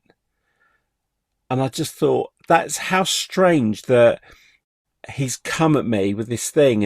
And to me, that was very wrong, photographing your own daughter pregnant at 12. There's always stuff going on in people's lives. And I was taught, you don't know what's going in their life for them to react to you, and they want to get it out. But it's the one that stuck with me was over something so small. No one's ever said, I can't ever remember anyone saying, we've had people go, I don't agree with what Glyn said. I didn't like what he said about that. I don't agree with it. And in one episode, I don't agree with what Dave said, but it's never been horrific feedback. It's just been, you're welcome to voice an opinion. You're not going to love every episode. And actually, we took that feedback and we made another episode about it. And we actually course corrected. We were like, yeah, actually, do you know what? Now you've made us think about that. Maybe the way we approached it was wrong. Maybe us not liking something is down to us not being educated about it and just throwing an opinion out there like our opinion is the one and only. So it's nice because a podcast you don't get. How many times have you two listened to a podcast in a car and you want to join the conversation? They're talking yeah. about something. Yeah, All and the you're time, like, yeah, and you can't. And it's really I've weird had to because with pause a radio show yeah, because I had to get it out of my head out loud. Right? Oh no, you're wrong. This. And when people commented, that Canon episode always comes to mind because that's where I've been attacked the most. And Right. usually I kind of have a pat answer. Like sometimes they attack me so badly, like personal insults, and it does hurt. I mean, the truth is I would love to get 100% thumbs up on my YouTube videos or good reviews. Yeah. I have difficulty getting reviews on Apple Podcasts or something. I have very few, less than 50 probably. But on YouTube, when the comments are really mean, sometimes I want to engage and I know better, but they do hurt. Even after all these years, I do take them very personally because I really wanted you to like it. But I have this kind of pat thing that I always go with, which is, thank you for watching. I'm sorry this episode didn't work for you, but I appreciate your trying. And then a lot of times I'll go into a description of why that problem happened, whether it was lag over Zoom or whether it was, in that particular case, we were scheduled for an hour and the show went an hour and 45, and I had to keep it going to try and wrap it up because he had a meeting to get through at corporate. You know, whatever it is, I try and explain it. There's been a couple of times where somebody's so rude and I'm in a mood and just for whatever reason, it's like, I'm going to be snarky now. And it's interesting. Sometimes they'll come back and reinforce what they said. Sometimes they won't reply at all. But on occasion, you'll get them reply and say, I'm really sorry that I said it the way that I did. That was wrong. I appreciate your explanation. Yeah. And okay, success. Do you get much, Kirsten? If you... I mean, he's in the don't top get 5%. He's the perfect podcast. Well, no, I mean, I'll be honest with you. I don't get a lot of negative comments generally. I mean, what I tend to do is that when I do get a negative comment, you know, I stop for a minute and I think about like whether there's actually a point to that. You know, so rather than sort of discarding it offhand, I stop and think like, do they have a point? Is there something?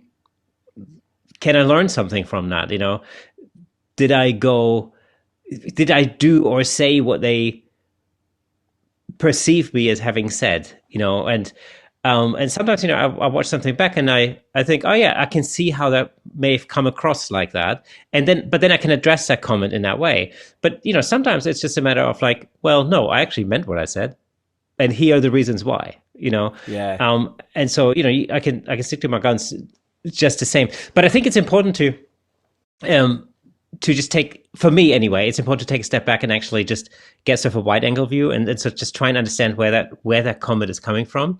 And I remember, you know, when we, in the very beginning, you know, when we started doing YouTube and whatever, and, you know, yeah, occasionally you get like a thumbs down, right?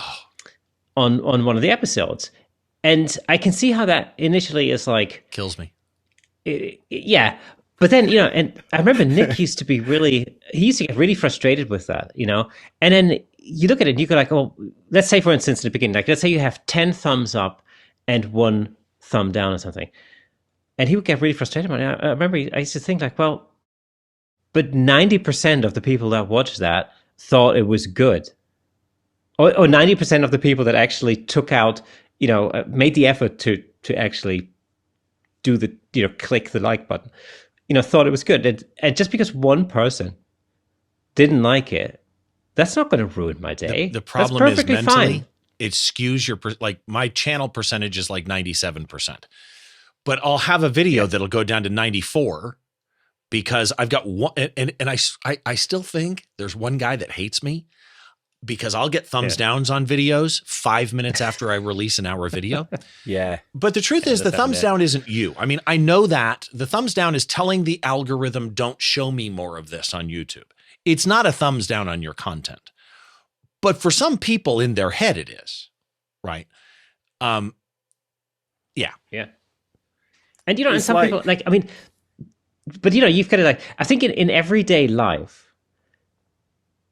I think it's a healthy way of thinking is to realize that, that you're just not everybody's cup of tea, as we say in the UK. Exactly. I mean, I know, so, some people I get on with, some people I don't get on with. Like some people I like, other people I don't like, and vice versa. It's the same is true. Some people like me, other people don't like me, and it's fair enough because they can think whatever they want to think. Right. So to me, the online world isn't any different. So I've sort of learned to not really pay that much attention to to those negative comments or the thumbs down or anything like that. It's just because if I spend my time focusing on that, then that takes my sort of brain time away from thinking about the next episode. And that's what I want to be thinking about, So I'm not really necessarily that person that interested in negative comments, but I also have to say that I don't really get very many of those. So I don't care about personal insults because it's like the old joke about the Ritz in London got a TripAdvisor score of 1 out of 10. And you read the review, it's like, stayed at the Ritz for the weekend, rained the whole time. Yeah. That was not the Ritz's fault. If they don't like me and they make a personal attack, I'm like, fine, because I can't do it. You have a choice to leave, whether it's how I look, my accent, what I'm talking about. You have a choice to leave. I'm not making you listen. I'm not making you watch. So if you don't like me, it's absolutely fine. You can be insulting because then you've kind of lost the argument. Why do I care what you think of me?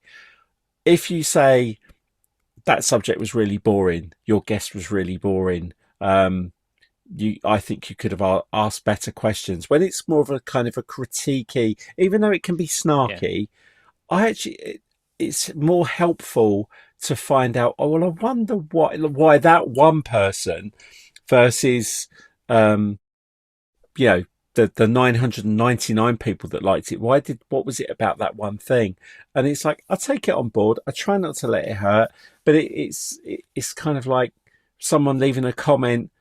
I don't even like photography.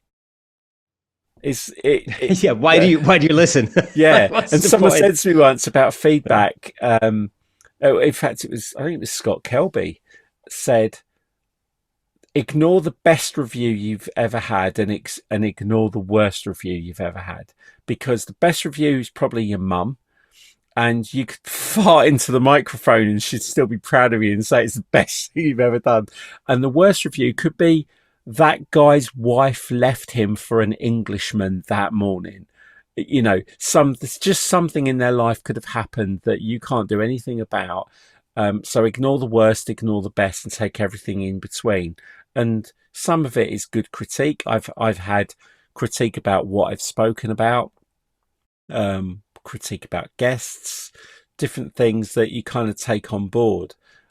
And like you said, Steve, if you're in a snarky mood, you're like, okie dokie. Oh yeah, let's have some fun here. But I'll always kill with kindness. It's very, very rare that I'll get into a fight, but I will kill with kindness. I will, like you say, thank you for listening. Glyn, there was something Glyn did on his blog that was brilliant. It was, this guy left a really bad comment, like really horrible. But on WordPress, you used to be able to edit the comments that people had left. So what Glyn did was he edited the guy's comment to be really positive. Like, oh, Glyn, absolutely love this week's blog post. You absolutely nailed it. The content was perfect. I love what I got out of it. And then Glyn would put a comment saying, thank you so much for your comment and for reading the blog. I really appreciate readers like you. So the guys come back. I never said that. You're a piece of... And so Glyn edited it again, saying, thanks, Glyn. Thanks for the feedback. The guy then realised he wasn't going to win this one, and he didn't come back. I mean, we don't really get. If I get feedback, I'm trying to think where we'd even get it now. Maybe social media. I killed the website because it was a lot of work and I was paying for it. I don't need it. I use the Simplecast because I found I was doing a job twice. Right. And then the comments in WordPress is normally bots and spam and stuff like that. So really now it's kind of, I don't know where the feedback would come from, because I don't think there's anywhere to leave comments. Whereas you guys have got YouTube, and we know what a breeding ground that can become sometimes. Where my favorite one on YouTube is when they come into a technical show and they ask a very detailed question that was answered in the show, but they saw the title or whatever it is. It's like my family that wants me to be their Google search for them because I know tech, and they want to ask me, friends and family. And so I always have a rule, and that is I'm willing to help people that are willing to help themselves. If I get the sense that you've tried to research it, happy to help you.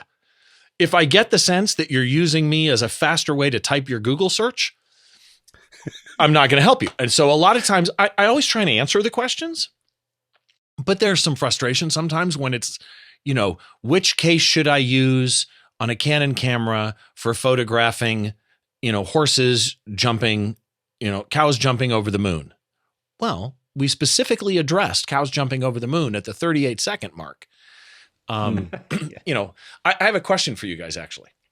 Yeah. If somebody's made it this far into this show and has always had that idea, like all three of us had an idea for our podcast long before we did the podcast, right?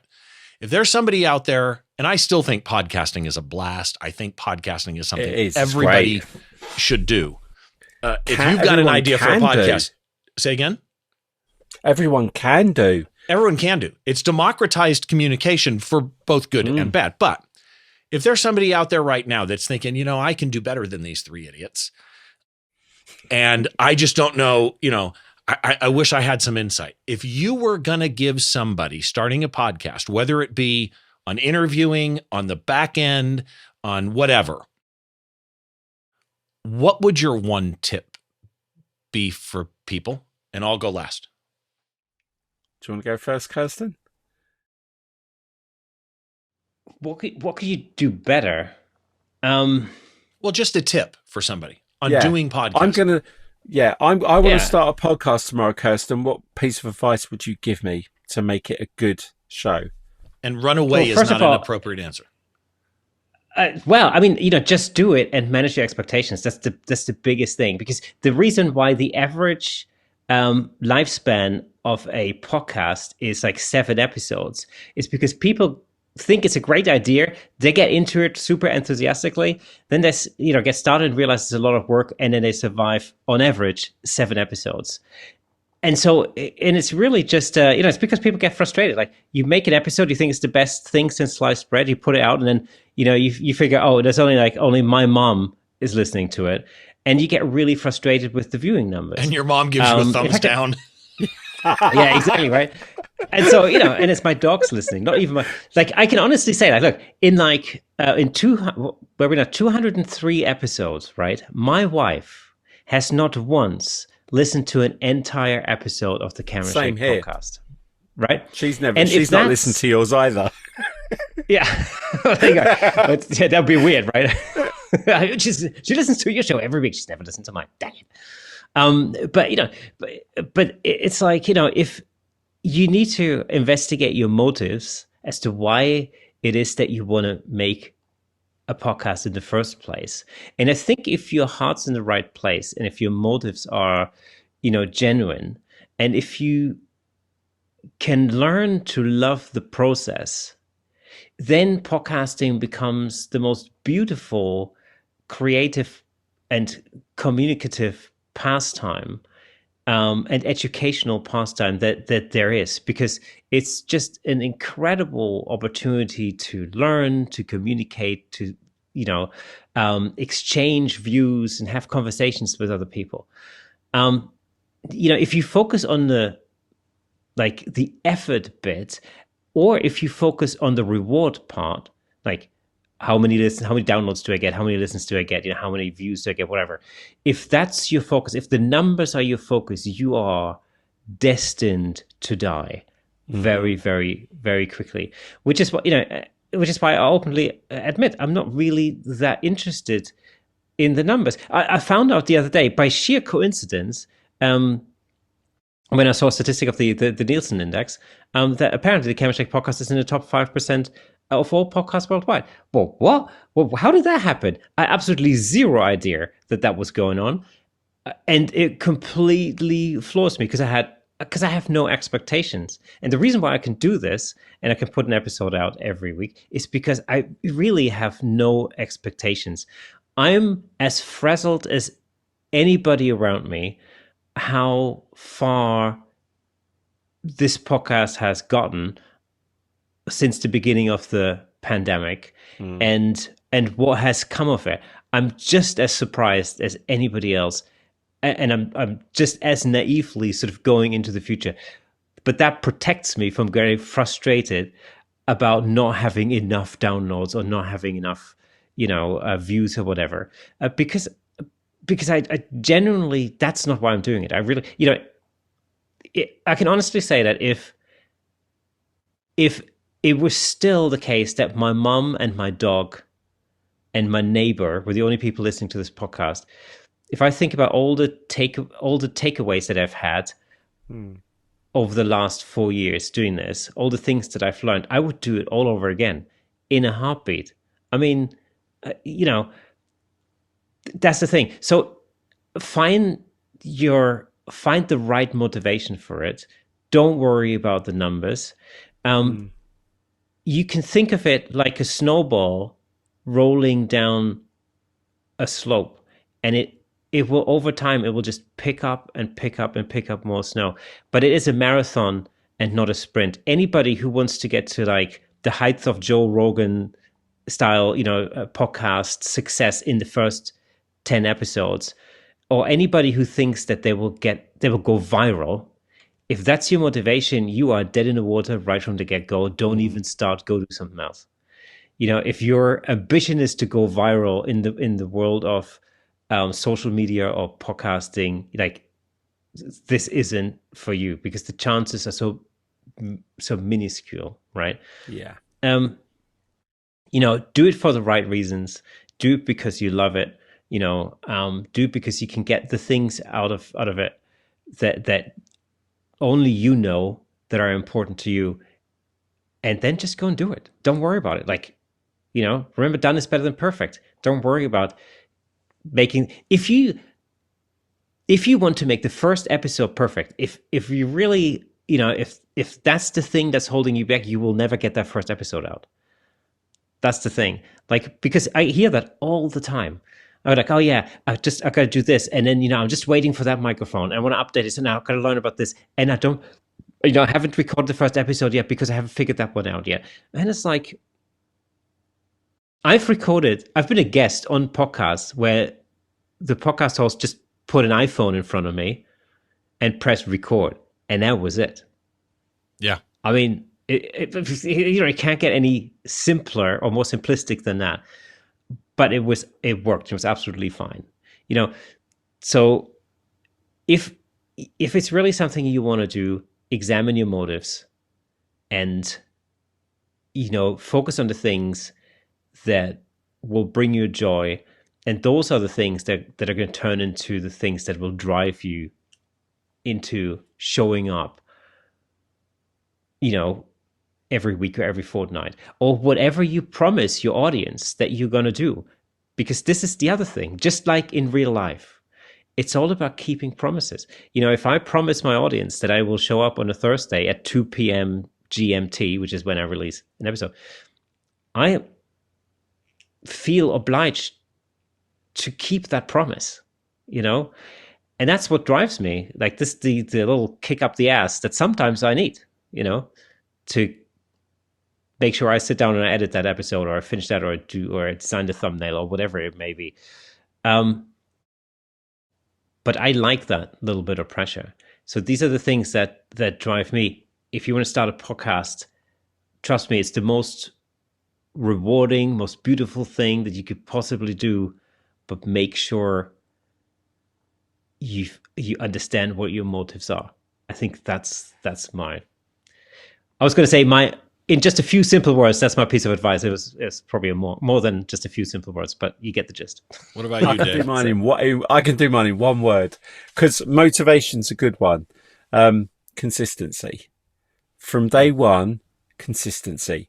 get the audio right. I mean, like I said before, just a microphone. Just learn how to record a voice so that you've at least got that part, and then just be consistent. Just show up, make the episode. Whether it's planning, recording, whatever, the consistency will build the audience. That's what we found really early on. It was just doing the podcast. Now, the piece of advice I've given to people, because I was chatting to a guy at work, a friend of mine, Stuart, and he was talking about podcasting. He always used to listen to the podcast. He'd come in on a Monday and go, "Oh, great, I listened to the podcast. It was really good." I'd quite like to do that. And he's got a teenage daughter. And I said, well, why don't you just record a podcast with your daughter, but don't publish it. Just record a podcast. Not for anyone else but yourself, and get into the rhythm of it. Learn the consistency. Sit down with her every Thursday at a certain time, pick a subject, talk about it for 20 minutes, record it like you were making an episode. Then if you feel it's something you're comfortable with that you'd like to do, my suggestion would be break the back of the failure of the 7. Record your first 10 episodes, release it over 10 weeks, because you've taken all the pressure off. Don't worry about the numbers, just record it and do it. Get it out there and record them all first. So like you guys, you bank episodes. Like I said to you off air, Steve, I've got 2 episodes that were banked. One will go out, one won't. But if you can do it without the pressure of it being released and then having that feedback, and just kind of get used to your voice, get used to the tone, the way you address yourself. Steve, you've got an amazing podcast voice, so I could listen to you talk about concrete because you've got the radio experience. But it's getting comfortable, and we mix in the cement first, then we pour in the gravel. But yeah, just like get on and do it, but be consistent. Try and keep it so that people know your show, they know your voice, your cadence, what you're trying to convey, and you'll get to a natural point. You will have a natural point where you don't want to do it anymore, you don't enjoy it, or you absolutely love it, and it'll be the best thing you've ever done. Pick a subject. Talk about things you love. Don't try and force yourself into an area that you think you will do well because it's a popular subject, but you don't know anything about it. The thing I've struggled with, which I admire Steve, because initially you and I, Kersten, we had a partner, we had a sidekick, a co-host. But Steve, you've been on the radio, you've been a solo person, you sit by yourself, you do the episode, then you bring in the guest.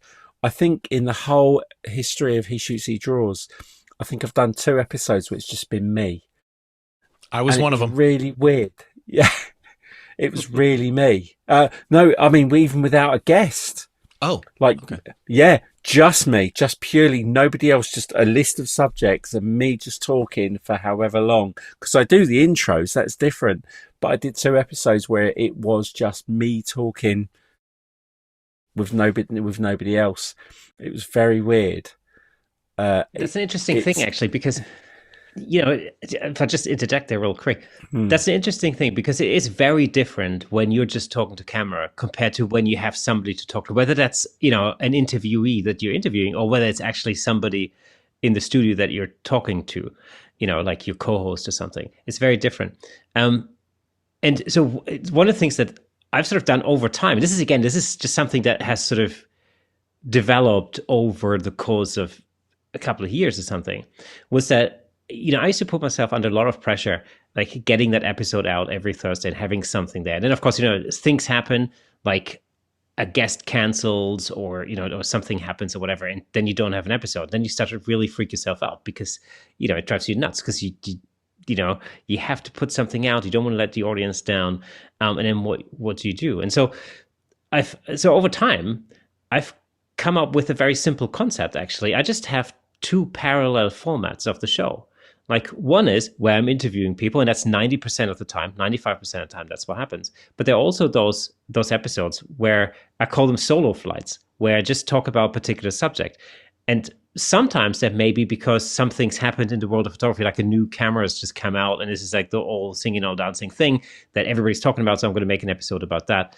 Or something very specific happens, and I want to address that particular subject, and I'll talk about that, right? But more often than not, when you see a Camera Shake podcast episode where it's only me talking, and where I discuss a particular subject without a guest, that's usually because in that particular week I've had a cancellation, for example, and I just didn't have a guest, or I didn't have a banked episode. And so that's one thing. The other thing I've learned is that in order to take that stress off of my shoulders of constantly having to produce content and not being able to take some time out and actually just sort of readjust my head or something, I've really now gotten into banking episodes, and I very often have like 5 weeks or something of episodes banked.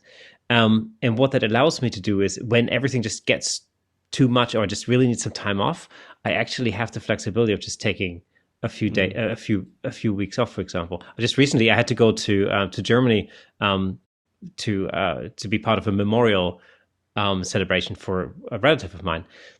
So yeah, I couldn't put an episode together that week, but I already had some banked, so I could set it all up beforehand. It was all ready to go, and it then launches itself automatically. I didn't have to worry. I could just take a week out and just be at peace with it, and I know the show goes on. So it's like coming up with these sort of strategies and mechanisms, and whatever. Contingency plans, and that's just helped me to just relax a little bit about all of that kind of stuff, and not stress myself out too much. And for me, the one tip I would give, we're almost at 2 hours, so I'll wrap it up with this. The one tip I would give is always remember it's your show, right? And record that show with the intent that it's your show. I sometimes have people want to be on the show and they're just not a fit for what I want to do. And I say no. And I have sometimes they're referred by a really good friend, and I hate saying no because I know that friend is going to wonder, why didn't you take it? But it's my show and it's got to fit my format and my intent. And it's the same when I have a guest on. Sometimes I have a guest on that goes on a long diatribe, which is okay in certain contexts. But I record my show with intent. I know where I want to start. I know I want to get to your exposure. I know I want to get to your posing, your lighting, your post process. I know that I want to get through certain topics in a certain time frame.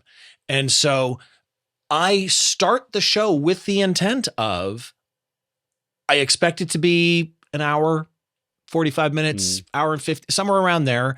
And if I feel at any point in time, and I've misjudged it, but if I feel at any point in time, I'm losing the intent I have for my show, I adjust accordingly. Either I adjust what I'm going to talk about, but there's some things I don't want to throw away, right?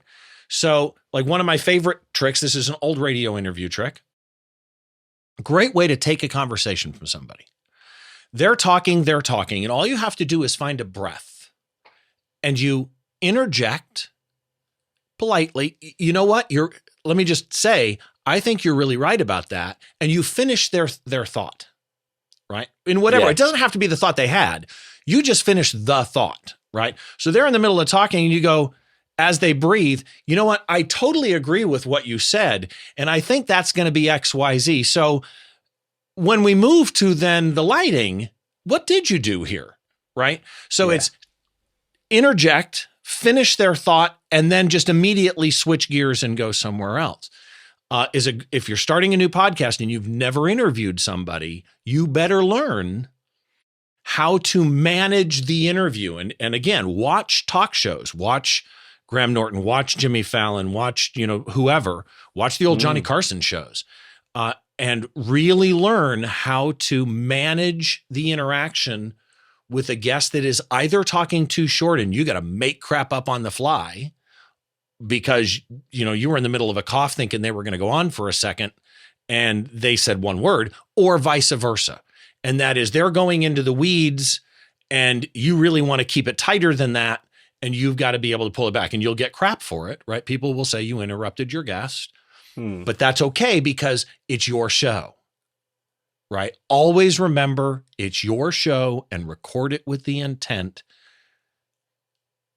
that it's your show. We're at 2 hours. Is there anything else we should do? I tell you what, there's one more thing I'm going to add to what you just said. And I remember at the very beginning when I started the Camera Check podcast, and I was starting to get better known guests on the show. And of course, you always at the beginning, you always have this sort of nagging thing in the back of your head where you think like, well, what's the point? There are already so many photography podcasts out there. Like, why would anybody care about just another one, right? Like, what's the point? Like, I'm not doing anything like outrageously new. There are already podcasts out there where people interview other people, and it's just, what's the point, right? And I remember having Tommy Reynolds on the show and having a chat with him about exactly that, and about how he started his YouTube channel. And he said to me, like, look, a friend of mine once gave me one piece of wisdom when I was quarreling with the same question, like, why should I start a YouTube channel when there's already lots of YouTube channels out there? And my friend said to me, there may be lots of other channels out there where people teach the same thing, but nobody teaches it quite like you. And just like at high school, if you think back to your teachers at high school, like, some people loved a particular teacher and other people hated that teacher. And you may have had your favorite teacher at high school, but your best friend may have hated that teacher.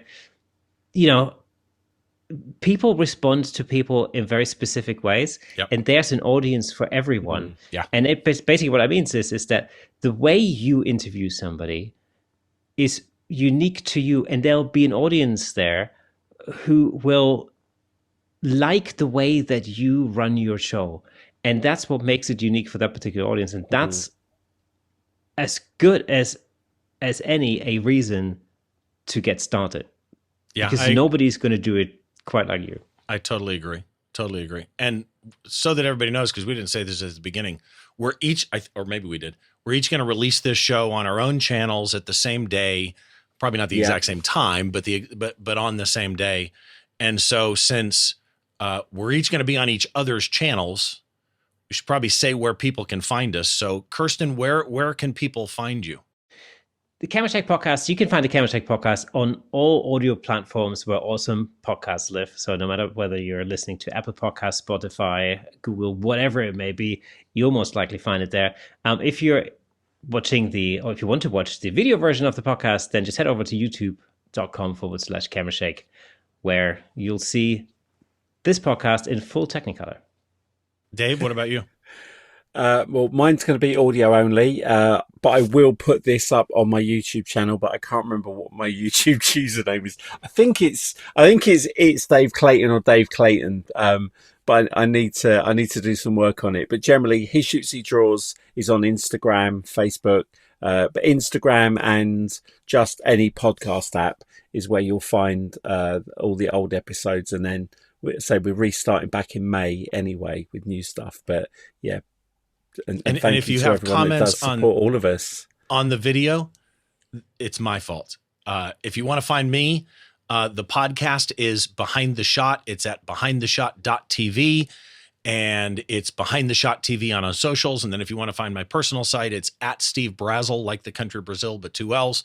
And then it's at Steve Brazill, stevebrazill.com for the website. And then it's at Steve Brazill for all of the social media, pretty much anywhere. I don't really use Facebook. That's Steve Brazill Photography. But anywhere else, Mastodon, Blue Sky, X/Twitter, all of that type stuff, it's at Steve Brazill or at Behind the Shot TV, behindtheshot.tv. So there we go. Google is your friend. Just Google type it is in. Your friend, yes. And it will show you all the stuff.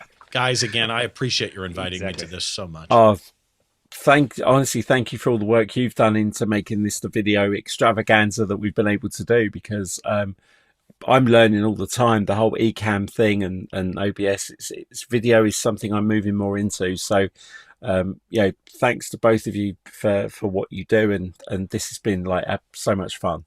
So thanks. Yeah, it's been incredible. This actually goes back to this was actually originally Dave's idea, a long time ago. You mentioned it to me, like, I don't know, it must have been like over a year ago or something. Yeah, it was. Yeah. Well, and you were the perfect third person, Steve. Well, thank you. I appreciate you guys. I appreciate having been on both of your shows. And those of you watching my show, if you're watching this on Behind the Shot, make sure you go watch Camera Shake Podcast. Make sure that you go watch He Shoots, He Draws. Again, Alan Hess, not here, but usually on He Shoots, He Draws with Dave, and a good friend of mine, and he lives just south of me, a hero of mine, actually, in music photography. So yeah, again, guys, thank you very much. And for my listeners or viewers, thank you so much for watching. Cheers, guys. See ya. See you later. The day we're going to release this is actually Kersten's birthday? Yeah. It is, yeah. So 9th of May, yeah. And you're 21? Yeah, wish. Must be 18. I'm going to be 50. Dave, so, yeah. should we sing? You don't want to hear me sing, honestly. Yeah, I don't think so. Have you ever heard foxes? Yeah, foxes and deer. Foxes in pain. 1, 2, 3, 4, 5. Peter Piper's pecker plunges plumes. She sells seashells on the seashore. I'm not a pheasant plucker. I'm a pheasant plucker's son. Hi, welcome to Behind the Shot.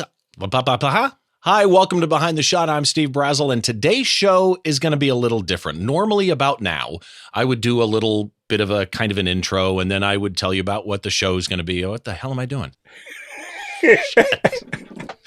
This is going in the bloopers. Top 5%, man. Top 5%. I hope you liked these few bloopers at the end there. I thought I'd leave them in purely for your enjoyment. There you have it, folks. I hope you enjoyed this conversation and get some insights into what it takes to make these shows for you every week. We absolutely enjoy making these for you, and I want to thank you from the bottom of my heart for tuning in, listening, and watching. You are very, very much appreciated. And I know the same is true for Steve and Dave as well. So please keep listening, and I'll be back next week, as usual, on Thursday with another amazing guest. Until next time, keep shaking things up in the world of photography. See you next Thursday.